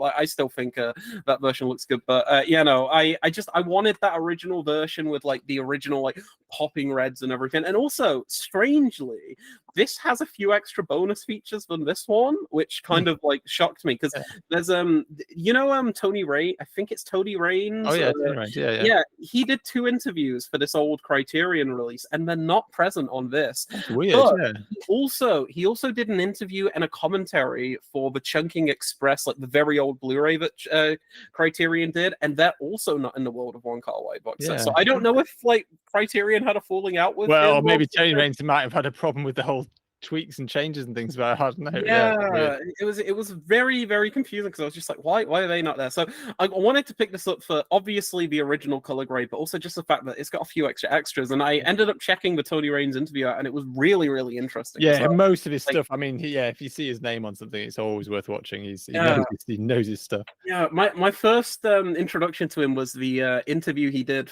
on the Old Boy, like Arrow Video box set, like the Vengeance trilogy box set. Sorry, he has like a 40-minute interview on that called like Out of the Past, and it's a great interview. What he's done one of my maybe not my favorite commentary, but one of the most impressive, like I had to applaud him kind of commentaries. He does a commentary on A Brighter Summer Day, which is a long film. I think it's it Pushing for? It's a brilliant film. It's absolutely amazing. But he does a commentary through the whole film, and it's fantastic, because he does something that I usually have a bugbear of mine is people who just explain what's going on screen in commentary. And in a way, he kind of does that in this, but the film is so complicated and layered that actually it's really helpful having him kind of explain what's going on.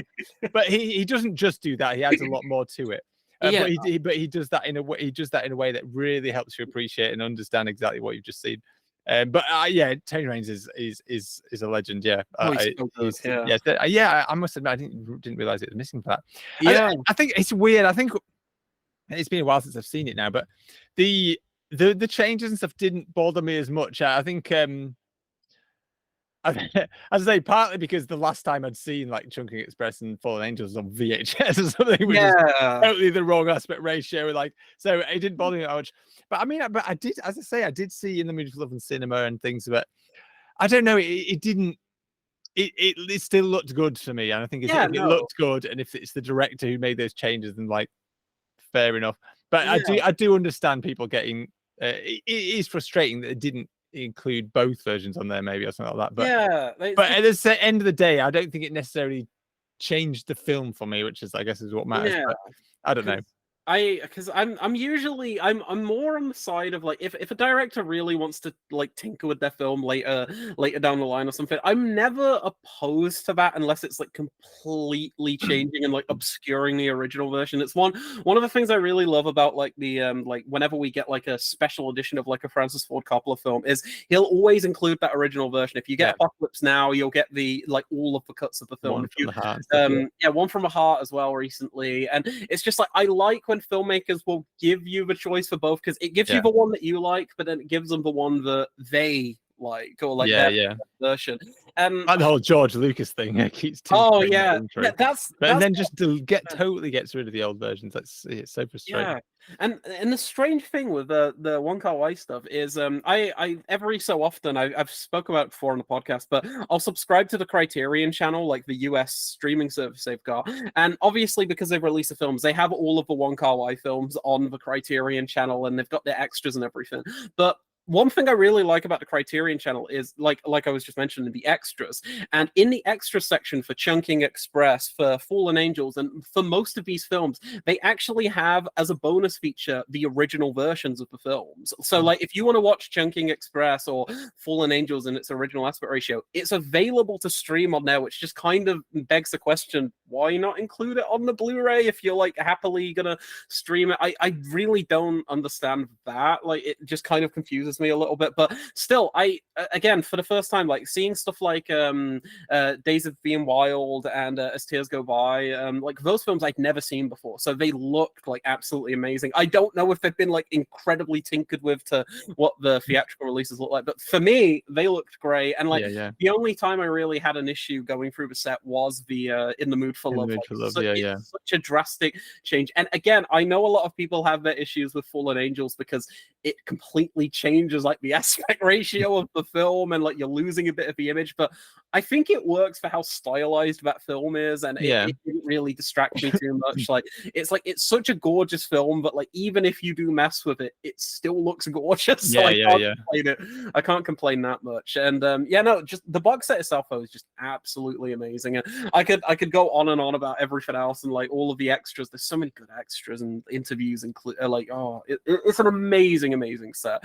Like for the films, for the extras, and just like again like the transfers, even when they are tinkered with, like the new In the Mood for Love restoration is so gorgeous. I just don't like the color grade. That's the only thing. It looks amazing, but I'm just like, I wish those reds popped a little bit more. So it's like there's like pros and cons to it, but still, it's such an amazing box set. It might be one of my favorite Criterion sets outside of maybe the Godzilla set, like the Showa era box set. I think that was amazing as well. Awesome. But yeah, I know this wasn't really just kind of focusing on one film and more so just like talking about a bunch of them, but I was just like, I've been in a Wong Kar-wai mood recently, so I'm gonna discuss a few of those. But yeah, no, amazing box set, amazing films. I don't think I've disliked any yet. And I'll throw one more out there. I recently, for the first time, watched Ashes of Time, which isn't included. I was going to mention that, yeah. And after watching that, I was like, why was that not included in the box set? It's weird. It's just a rights thing, I guess. But yeah, because I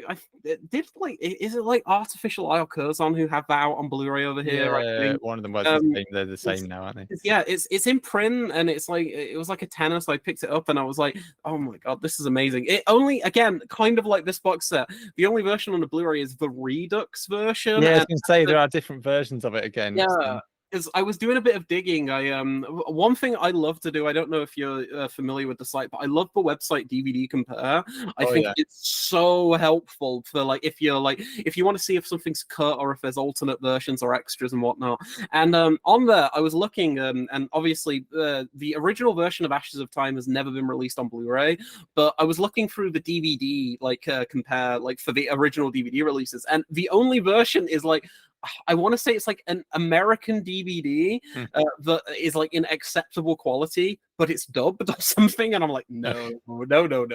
And then there's like a Hong Kong DVD, but it looks terrible apparently. So I'm just like, I'll just watch the Redux. I'm not. And the film itself is gorgeous. Like outside of like maybe like Chunking or Fallen Angels, it might be his prettiest film. Like the Chris Doyle cinematography is so stunning in that film. Yeah, it's one. I'm hit and miss with Ashes of Time. I like bits of it. It doesn't always work for me. I think it's an odd one, but I have seen the older version, but a long time ago, so I can't really remember the differences. I assume it was that version because the Redux wouldn't have been made by then. It was like 2010. It was on TV. It was on TV or something like that. I think I taped it off TV, way back. But I only vaguely remember it. But I did see. I'm name dropping all the time with this, but I did see the Redux version in Cannes when it came out in Cannes. Oh, that's amazing! Again, but that was. But yeah, it did look impressive. But again, I wasn't 100% of the film still thing. I don't know. It's yeah, it doesn't. I want to rewatch it. It's one I keep wanting to revisit because it's one I should love because I love Wong Kar-wai and I love martial arts films. But I don't know. I think, but it doesn't. But because it's a Wong Kar-wai film, there's not a lot of action. So the martial arts anime was a bit like, when the martial arts isn't always that, the way it's edited and stuff isn't quite to my taste. Yeah, it's very, very Wong Kar-wai. Yeah. But it's still a Wong Kar-wai film. It still is cool. I think, I don't know, I need to watch it again with a different head on. It's been a while since I've seen it.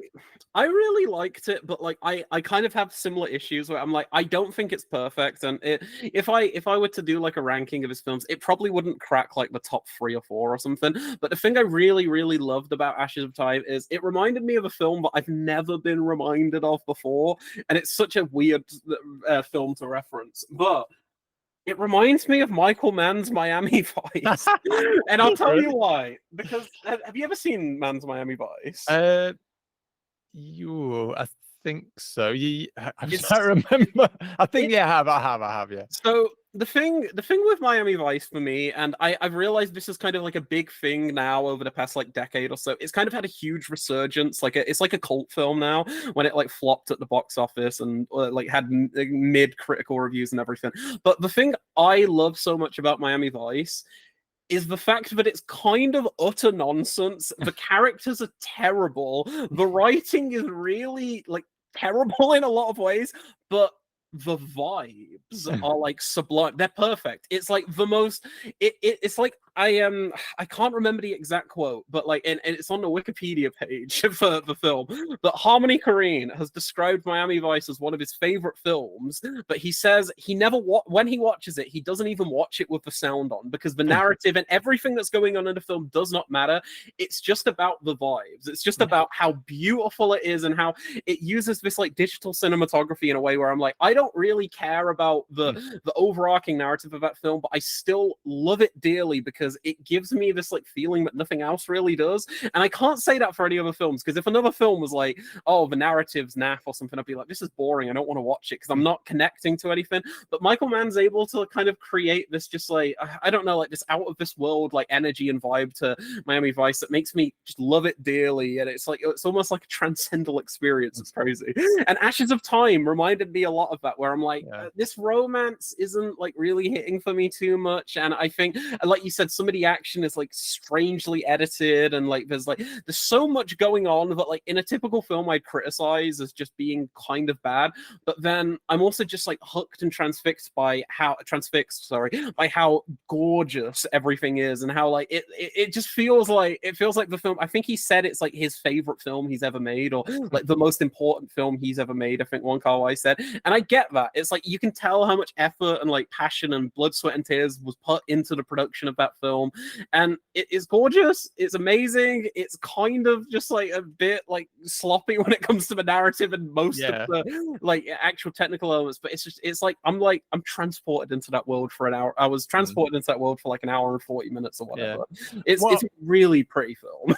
What I would like to see at some point, although maybe it is out and I'm not aware of it, I'm sure you can import it from somewhere, is the kind of original, well, I don't know what version is what, but a better version of the Grandmaster, because the Grandmaster's one I was a bit disappointed by. I want to see that. But I've only seen the kind of international or UK release or whatever it is, which is quite butchered, and it's this story that just doesn't flow very well. And I'm hoping, but I know Wong Kar-wai can be a bit loose with his stories anyway. I'm kind of hoping that the other version will kind of work better, because there are moments that are really nice in there, but it was just a little bit messy. And it didn't quite do it for me, so I'm desperate to see the other version of that. But I'm sure it's available somewhere. I really want to see that too. That's one of like outside of 2046, I think, and in the box set they have that like short that was extended. The Hand, I think. The Hand, yeah. I need to see those three, and I also need to see. Did you hear about the series he did last year? I have, yeah. I can remember after doing the review, I looked it up to see what else he's been doing. Yeah, because it's like a Twin Peaks Return situation where he directed every episode. It's like 20 hours long or something, but it doesn't have any like English language release, which kind of is sucks. mad. Because like, especially considering how popular he is, you'd think that like some label or some company would be like give it to us or something. But with the Grandmaster, I want to see that original cut too, because I did a bit of research, because I always like to, when I'm diving into a filmmaker, I always like to do a bit of research on what's going on and what happened. And I think the Grandmaster was like a victim of like the Weinsteins kind of like butchering it. And I think that version that we got, like the like UK US cut, it's like I think the Weinsteins forced him to cut like 20-30 minutes out of a film, and I'm like, why? Why? I don't get it. The Weinsteins always butchered films. Yeah, and it shows, as I say, shows the story doesn't really make a lot of sense. It just jumps around, and it's just stupid. I just don't know what they're thinking half the time. Yeah, I don't understand it. I don't understand why companies feel the need to like, we can make this film better. It's just let the director do their thing. Well, as an editor working on kind of low budget films, it is such a kind of popular thing. Where it's like, it's longer than 90 minutes. It's like, cut it down. It's like, but does it need to be cut down? Yeah, no one's ever going to watch a film longer than 90 minutes. It's like, since when? Like, go to the cinema. Every blockbuster these days is 2.5 hours long or something. But no, you've got to make it 90 minutes.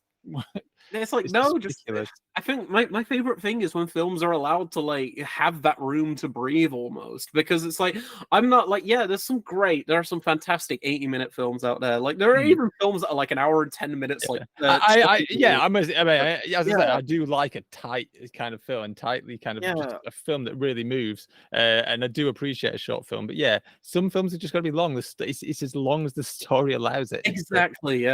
And I don't know, studio interference is always going to bug me. I think that's why I like that nowadays a lot, outside of like things that are in like the Disney machine or something, a lot of directors get a bit more leeway when they're working with the smaller companies like the A24s or the Neons or like something like that. They kind of get a bit more leeway to just like, I don't know, like last year we got Ari Aster's Beau is Afraid. That film is 3 hours long. It does not need to be 3 hours long.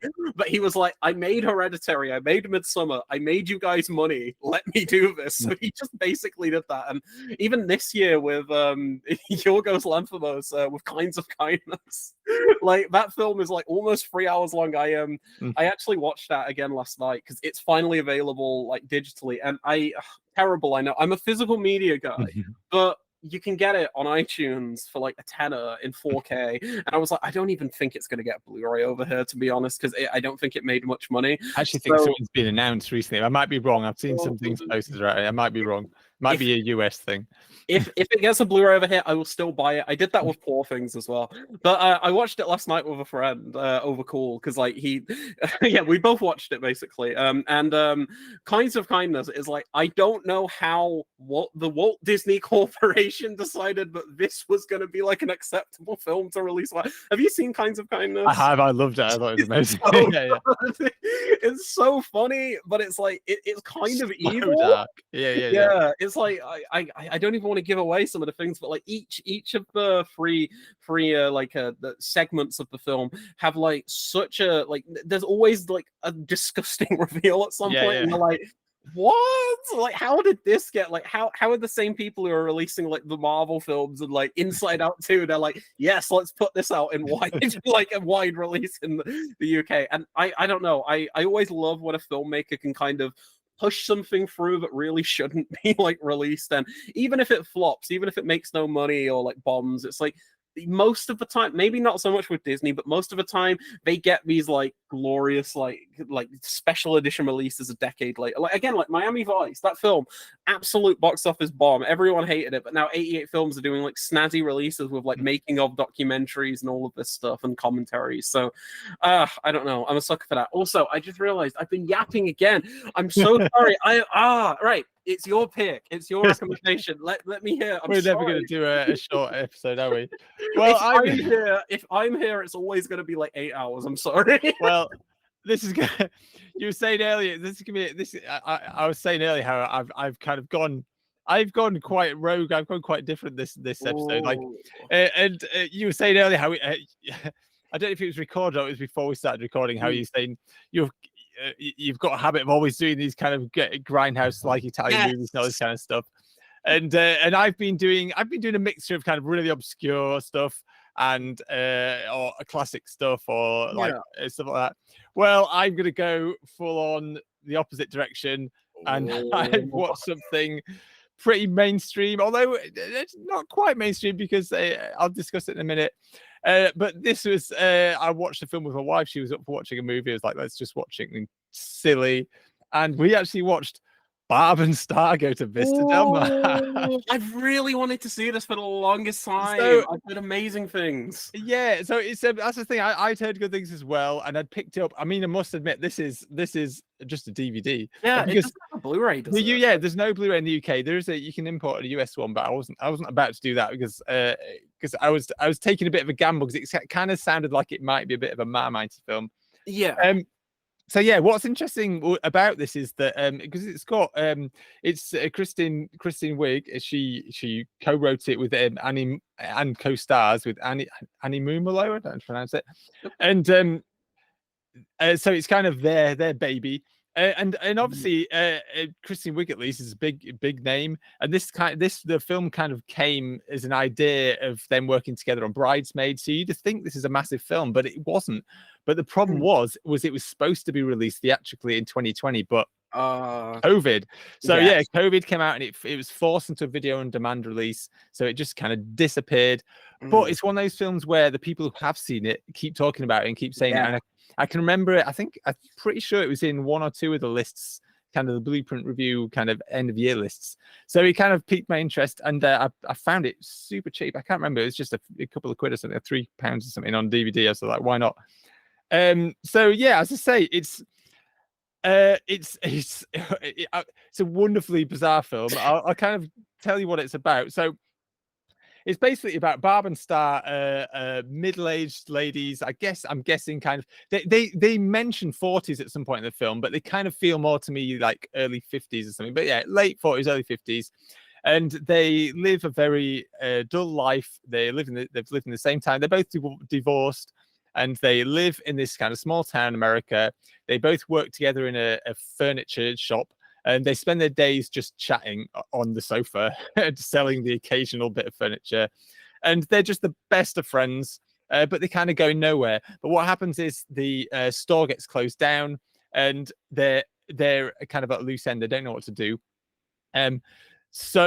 But they kind of one of them has the idea. I can't remember which is which. One of them's Barb, one of them's Star. I keep getting them mixed up because they're so like one. And they decide, right, well, let's just go wild. We've got a severance package from the job. Let's just go on holiday. Let's go to Vista Del Mar in Florida. Although I think it was actually shot in New Mexico, but never mind. It's supposed to be Florida. and so they go on the kind of a dream holiday, just to have loads of fun. But what happens is there's two parallel stories. So you've got this kind of friendship thing going on, then going on the holiday, but you intercut that with which I was not expecting, because I didn't really read much into it. I just thought, oh, it just looks silly and fun. But actually, there's kind of a James Bond-esque super villain who is, am I right in thinking? I think it's actually is played by Kristen Wiig as well, unless I'm making that up. And yeah, so there's this super villain who is planning. She's found a way through her scientist kind of minions to infect mosquitoes with this super deadly venom, and she has millions of these mosquitoes, and her plan is not to take over the world but to get revenge. She wants to get revenge on Vista Del Mar because they wronged her, they humiliated her when she was a child. So she's going to unleash these deadly mosquitoes, kill everyone in Vista Del Mar. Obviously, that's going to be a problem for Barb and Star. So what happens is the evil supervillain, she has a guy who's kind of doing a lot of the dirty work for her, who's played by Jamie Dornan, and he's in love with the evil supervillain, and he's obsessed with being with making their relationship official. He's like, she's promised, the villain has promised him she will only make their relationship official if she does this job for him and delivers these mosquitoes, this thing. So yeah, it's really silly. But so anyway, but he's starting to get the idea that she doesn't really care for him, and he's starting to get he's not sure about himself. But he bumps into Barb and Star, and they have a drunken night. They buy this crazy shared kind of drink that gets them absolutely wasted. I think it's spiked with something as well, and they get wasted and they kind of get together. And from then on, a relationship kind of grows between Jamie Dornan and Kristen Wiig's character, not the supervillain one. I think it's Star. I think she's Star. Okay. But yeah, but they kind of have a relationship. But she feels bad because she thinks that maybe Barb might like him too. So she pretends to be ill and secretly go out with Jamie Dornan. But in the meantime, Barb secretly goes and does loads of fun stuff on holiday without her because she doesn't want to waste the holiday, but she feels bad that she's not doing it. So really the crux of the film is this kind of relationship drama between these two best friends who are kind of doing things away from each other and feeling bad about it. So there's kind of that going on whilst jumping back to this crazy supervillain who wants to take over the world. So it's bonkers, and I enjoyed it a lot. We both did. Me and Anna enjoyed it a great deal. It's not an amazing film. You kind of, although it's pretty off the rails, and some of the stuff that happens is just like, what the hell? The general kind of arc and stuff is pretty generic. Yeah. And it's all very throwaway. Like the whole film in general is not necessarily in a bad way. It's you can tell it's a bit of a passion project. You can tell Kristen Wiig and Annie, I can never remember her name, Annie Mumolo, have kind of made their best friends in real life. They write together, and they were just having fun with this character. Supposedly from the extras, it sounds like they kind of came up with these characters when making Bridesmaids, and I think they were going to have them in Bridesmaid. And it never really happened, but they kept playing around with this, and they said, "Let's just make a film about Barb and Star going on." And I think they came up with a title first, and then wrote the script. and it's just kind of them goofing off, which, in a way, as I say, means it's not a film that I'd rate super highly and be like, I'm not one that's probably going to shout out to the rafters telling everyone to watch it like some other people have. But at the same time, it just gives it a really nice, fun vibe because you can tell everyone involved in this film is just like, let's just have a laugh. Let's just throw everything on to this film. And they've got Talking Crab that gives Star advice. You've got amazing, crazy musical numbers. Jamie Dornan does a musical, they call it in the extra features his emotional dance, but he has a full-blown power ballad moment where he's dancing. He's just making an absolute hit of himself, and it's brilliant. And singing this a song about looking for love and all this kind of stuff. It's just loads of fun. Very, very, very, very silly. So it won't be to everyone's taste. I mean, comedies are never. It depends on what you're into. Yeah. But if you like a film that's just stupid, but knows it and just kind of goes off in all sorts of crazy directions, then yeah, you can't go wrong. And I know it's DVD only, but it's got a commentary on there, which is pretty fun. I'm only halfway through. Because I just watched this recently. Yeah. Commentary's fun, and a lot of the other extras are kind of EBK-ish, like it's which you get a lot with the more recent releases, but they're decent. Like you do get to you speak to they speak to like the production designer and stuff, who does an amazing job. It's ludicrously, I mean, it's super tacky, and it's kind of it's super tacky, the production design, but in a great way. Like it's supposed to be. Obviously, it's gloriously over the top, really colourful, and so it's quite nice to hear from the kind of the crew on this, because it is, although as I say, I called it throwaway, but it's still, they put a lot of effort into creating this world and this kind of vibe, and it's a lot of fun. It's a lot of fun. So I definitely recommend it if you think it's going to be your cup of tea. That sounds so much fun. I have to ask, how long is it? Because I picked up the DVD a while back, and I think I got it in HMV, like you said, for like £2.50 or £3, or like maybe a year or two ago, I want to say. Maybe not that long ago. It's fairly recent, about a year ago. And you've kind of sold me on this again. It just sounds like right up my alley, like just like absurdist comedy. Like I'm a sucker for that kind of stuff. Like I really it's got some stuff that's kind of cheesy. It doesn't always hit. Not every gag hits, but enough does, and it's just so bonkers. Yeah.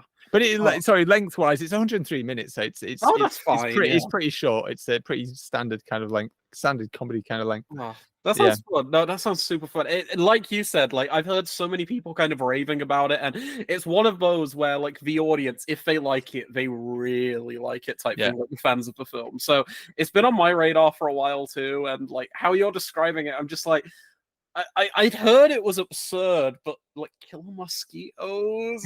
I'm like, okay, I'm okay for I that. didn't know anything about the kind of crazy like subplot. Yeah, and they've got like a young child who's kind of there, also one of their minions who's doing all these jobs. It opens with him, like you expect to open with Barb and Star, but it's this kid delivering newspapers and lip syncing to this cheesy pop song. It's bonkers. But yeah, you got to watch it if you've got it. Yeah, it sounds amazing. I've got the DVD somewhere, and yeah, if it's I might be wrong, but I think it might have been like enough of a success that I think they might have put it out on 4K somewhere in America eventually. I think I have seen it, and to be honest, I mean, it is well, I don't know. It depends how expensive it is to import, but it is a film that would benefit from definitely the HD and 4K because it's really colourful. So it's a real shame that we've only got it on DVD here, but it's not a bad DVD and it looked fine. It's and as I say, the extras are good, but it is a shame. From how you're describing it too, it kind of sounds like it's got cult classic like written over it anyway. So like you never know, maybe like an Arrow will pick it up. Like who released it? Was it Sony? Lionsgate. Oh, Lionsgate. Who have maybe I don't know if it'd be in Second Sight's wheelhouse. I know Second Sight have a deal with Lionsgate right now for a few things because again, Blair Witch, they did May a few like last year and everything. But yeah, maybe it'll get like the boutique treatment one day or something. Because you never know. Sounds like one of those kind of like cult films. It's just it's gonna amass its audience over time, and it's such a shame. Like you were saying, it was like affected by like COVID, like so many films out there, but like. If anything, like even if COVID didn't happen and say it wasn't like a huge box office success, it sounds like one of those films that would kind of find its like audience at home anyway on like DVD, Blu-ray, and stuff like that. Yeah, I don't think. I think it's a bit too off the wall to be a huge success, but it definitely would have had a greater word of mouth. I think if it hit cinemas, I think it would have been a quicker cult success. Because as I say, I do think you're right. I do think it's one that's slowly finding its audience, but I think if it came out in the cinema, I think it would have found that audience quicker. And you would have definitely got that UK Blu-ray and all this kind of stuff. So yeah, it is a real shame that it kind of got shoved to VOD. No, that's such a shame, but still, you've sold me on it. It sounds amazing. It sounds like the kind of stuff because, like, with me, with a lot of like the big studio comedies, I find myself kind of tapping out unless they do something a little bit interesting, because like a lot of the humor, like we don't even get many studio comedies nowadays anyway, now that I'm saying it, but like I always like when a film really kind of goes for it, and if it's like a passion project or something, like if you can tell that there's love behind it and everything, it's like usually that'll win me over, even if I'm not like in love with like everything that's going on in film. And like you were saying, if it has like the typical kind of like comedy, like plot structure and like narrative beats and everything, like I'm willing to forgive something like that if the love's put behind it. Like for me, like this doesn't really follow any narrative beats, but one of my favorites, which I'm dying for it to get like a Blu-ray or something one day, is Greg Araki's Smiley Face, which is one of the funniest films I've ever seen that nobody talks about. Like, have you seen many like Greg Araki films? I haven't. No. Oh, he's amazing. He's really known for like his kind of like like Nowhere, Doom Generation, Mysterious Skin, like really hard hitting kind of dramas that like really kind of go to like some pretty dark places. But in the mid 2000s, he did a stoner comedy with Anna Faris, and it's one of the funniest things I think I've ever seen in my entire life. It's about this woman called Jane, who she's like a complete deadbeat. Like she just like sleeps all day and just like gets high every day. And like the narrative of the film is essentially she has to pay the power bill, but she spends all of her money on weed and then has to devise a plan while incredibly stoned to get the money back for the power bill. So that actually sounds similar to a Finnish film, which I always recommend to people as one of the funniest kind of Christmas films, is a Lapland Odyssey. I don't know how available it is in the UK. I don't know. You might be able to get it on video demand, but that's about a it's been a while since I've seen it now, but it's really popular in Finland. I think they've got 2 sequels to it even. Ooh. But it's about a guy who and the lead actor is he recently was in Fallen Leaves in the Aki Kaurismäki's latest film. He's been in a few of his. He's probably one of the most famous kind of younger actors in Finland. He's in loads of stuff. But Lapland Odyssey is about a guy who's a bit of he's not a stoner, but he's a bit of a loser, and his I think his wife or his girlfriend, their Freeview box is broken, and she asks him to go and get a Freeview box on Christmas Eve. And in Finland, everything shuts after lunchtime on Christmas Eve. It says, if you don't get me a Freeview box, because she's fed up of him not doing what she asks, because he's just useless. He just sits on his bum and does nothing. Just says, right, if you don't find me this Freeview box tonight, we're getting a divorce, I'm leaving you, sort of thing. So it's about him. He goes on this quest with his friends, like this crazy adventure in the middle of Christmas Eve in Lapland, in the northern Finland, to find a Freeview box. It's brilliant. It's really, really good. That sounds so fun. That sounds great. I'm adding that. It deserves to be better known. It's huge in Finland, but as I say, it hasn't quite made the transition. I think it might be available, but I don't know. Lapland Odyssey, was it? Yeah. Yes, I'm adding this to my watch list now. It sounds very funny. Yeah, no, it's a Christmas. Save it for Christmas Day. It's best at Christmas. Yeah, it's good fun. Yeah, no, I'm always in. It also sounds a bit Jingle All the Way-ish as well. Yeah, like which I love Jingle All the Way. I love it more than I probably should. But that film's so fun. But yeah, no, I'm just a sucker for films that feel like they're just so like I don't know. With Greg Araki, he's so well known for a specific type. So when he ventured out and did this just stoner comedy out of nowhere, it confused critics. But again, like Barb and Starlight, how you were describing it, it's kind of like garnered a cult audience over time, and the people who love it. Like I think it might be one of the funniest films I've ever seen. Like I keep going back to it, and every time it's like I just find another joke that's just so stupid, but it's kind of genius. Like I'm a sucker for like dumb comedies made by really smart people. Like I think of like The Big Lebowski or something like that, where it's like the Coens are like very, very smart individuals, but The Big Lebowski is a really stupid film. Like it's just like full of stupid characters doing stupid things. But like you almost have to be smart to make a film that's that dumb. Like if you know what I mean. And yeah, smiley face absolutely hits. I don't know. It might have a DVD over here, but it doesn't have like a Blu-ray or anything. And I'm trying to look it up. I recognize the. I think you might have mentioned it before, but I do. I recognize the poster now. You mentioned. Yeah, it's 2007. I want to say. Yeah, 2007. That's it. But it's so funny. Like it's just one of those films where like.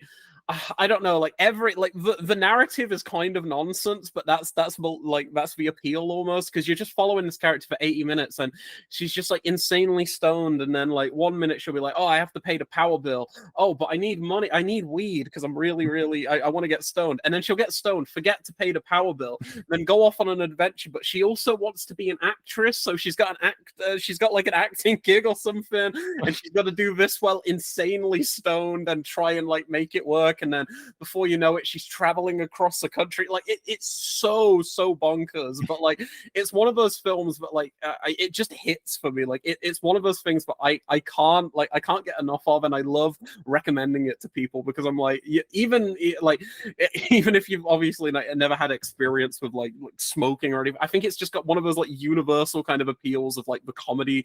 Like I don't know, it's so funny. It's hard to describe, because if I describe a joke from the film, it probably won't sound funny, but it's down to Anna Faris's physical performance of just like, she's always like slouching around or like mumbling her words, and like there's this one part where she's in somebody's house, like an old teacher's house or something. It's got like a communist manifesto for some reason.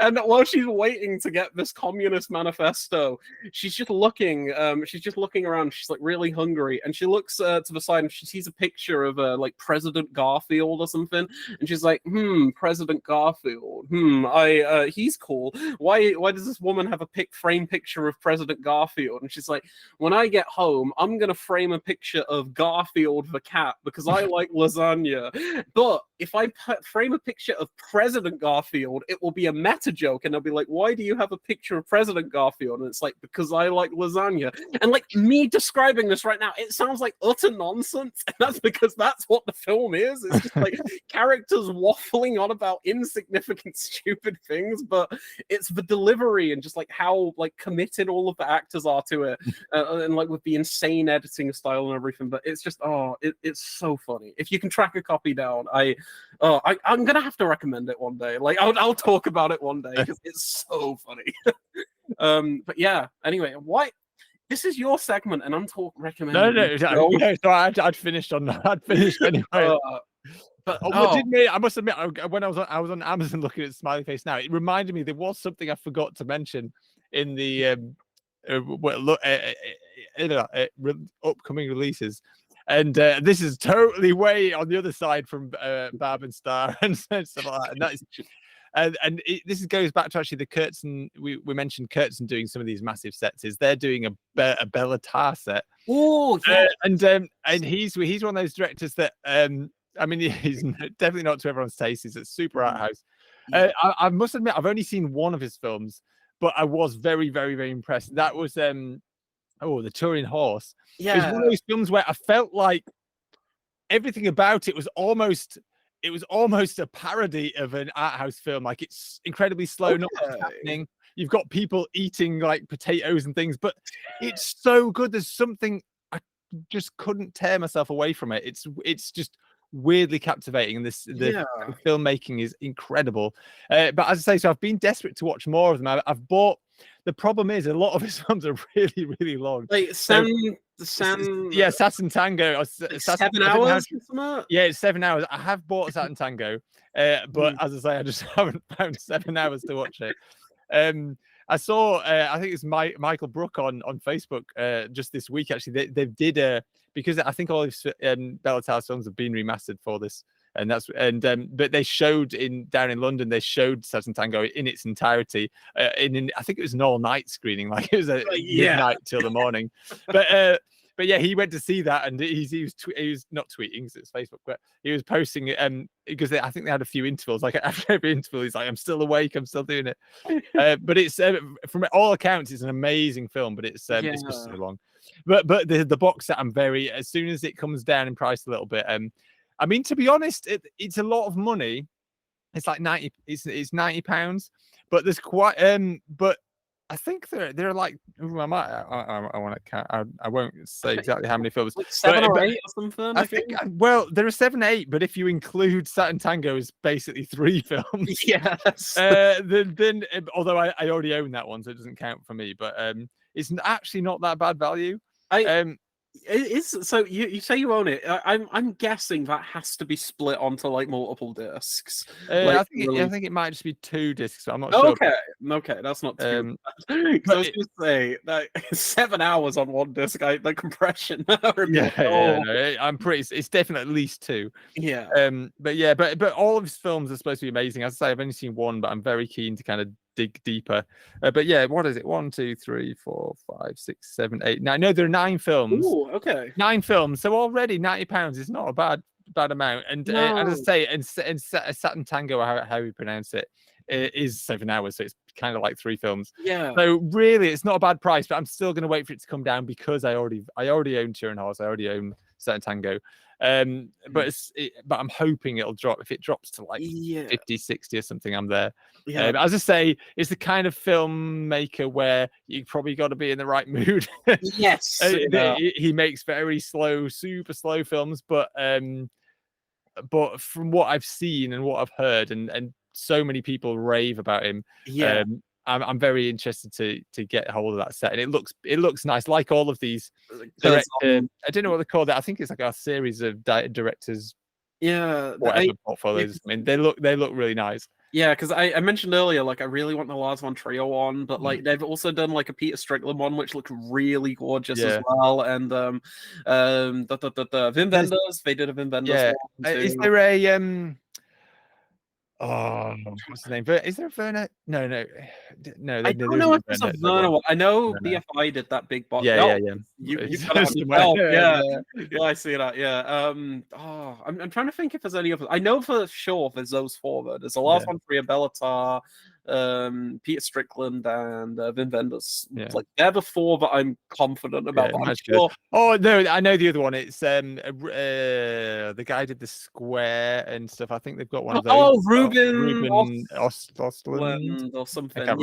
Triangle of Sadness guy and I need to see more of his. I've only seen Triangle of Sadness. I wasn't huge on it, but I've heard it's like one of his weaker ones. I've heard like some of his earlier stuff is a bit. He did Force Majeure? Yes, he did. Force Majeure is very good. I've seen that. I think that's the only one I've seen actually, but that's really good. I own the Square. I'm pretty sure I own the artificial eye Blu-ray of that. And that's one of the things too, because like you were just saying about how you own a couple of the films. I like with the Von Trier set, I really want it. It comes with like 14, 15 films, but I own quite a few already on Blu-ray. I own Melancholia, House that Jack built. I like that with the Wim Wenders one. I've got loads of those. So it's just like they look amazing, but it's like I'm gonna have to like sell off like the old Blu-rays or something to kind of justify like paying, because like the Von Trier one's like $129.99 maybe. So again, the Bellatar one you said was 80, 90 or something like that. Yes, 89. Yeah, well, £90 basically. Yeah, 89.99. Yeah, it's you know what you should do. You should do you go on Blu-ray.com very often? I do occasionally. Yeah. There's a guy in there, or you can just do it yourself anyway, I'm pretty sure, on the website. But there's a guy in there who gives out, like, you know how HMV online they have the 20% off like your order thing. There's a guy who just has like 1 billion of those codes for some reason, so you can get 20% off anything. So if you ordered it through HMV, you could get 20% off and save a good bit of money. I keep forgetting about those codes. I tried to kind of dodgily kind of give myself one of those codes, and it just didn't work. I tried the same, but I that guy like there's just some guy in there who he's like, I don't know if he's just got like a spreadsheet of like 7,000 codes. In the general HMV thread in the international thing, it's just you just ask him for a code, he'll send you one and it works, and 20% off an order. So like if you've got like one of those pricey pre-orders or something, it comes in handy. Because I mean, again, like how much is that? Like you're gonna get it for like 70, maybe around 70. That's for that many films. As I say, if I can sell my copy of Saturn Tango, I think I couldn't sell Turin Horse because it's a screener, but I could sell Saturn Tango for probably reasonable money. No, absolutely. It's like a big film and everything. People love it. But yeah, we've spoke a lot today. I know It's we been fun. should wrap it up. I know I set myself up for 4 when I said at the beginning, oh yeah, it'd be a shorter one today. I think the funniest thing is like this is like outside of like your big like a bachelor week type thing. This is the first one where it's just been like a one-on-one, and we've still this might be one of the longer episodes. Yeah, I think it is. It might even be longer than the epic kind of. It Probably might not. be. Actually, maybe not. We're definitely we're pushing 2 hours, I think. Oh dear. Never mind. I enjoy it even if no one's listening. Me too. I have a blast. It's so much fun because I'm just like, yeah, I'm collecting all these films and watching everything. It's so great to just be like, yeah, let's talk about these for a couple hours. It's so much fun. Although I feel like we've turned off the other podcasters because no one's joined us for the last 2. We'll see. No, I think I know that's what. Yeah. I know occasionally some people have said they'll do it and then have dropped out, but yeah. We'll see if we can talk anyone back into it next. Yeah. One day, someone will. I have to give it more leeway this time. I think the last couple I've done it a little bit more last minute. I think maybe if I do it more in advance. A couple of weeks beforehand. Well, I'm always down unless like there's like something going on that day. I'm always down to chat for a couple hours. It's so much fun. Cool. Well, if it's just us, that's fine. Cool. But yeah, I like to tie things up then, and thanks for chatting with me, and thank you. Thanks for listening. If anyone's out there. Yeah, it was a blast as always. Like I love recording this, and I'm excited for next month. There's so much coming out. Like I think we're really in like a physical media haven, like the glory is almost. It's just like there's so much good stuff coming out that. In a month's time, we'll have like 10 other Blu-rays that we're excited to like talk about, like at minimum probably, and we'll have watched some wacky stuff, I'm sure. But yeah, no, it was a great episode, and thank you so much for everyone for listening, and thanks so much for having me on. As always, it's so much fun.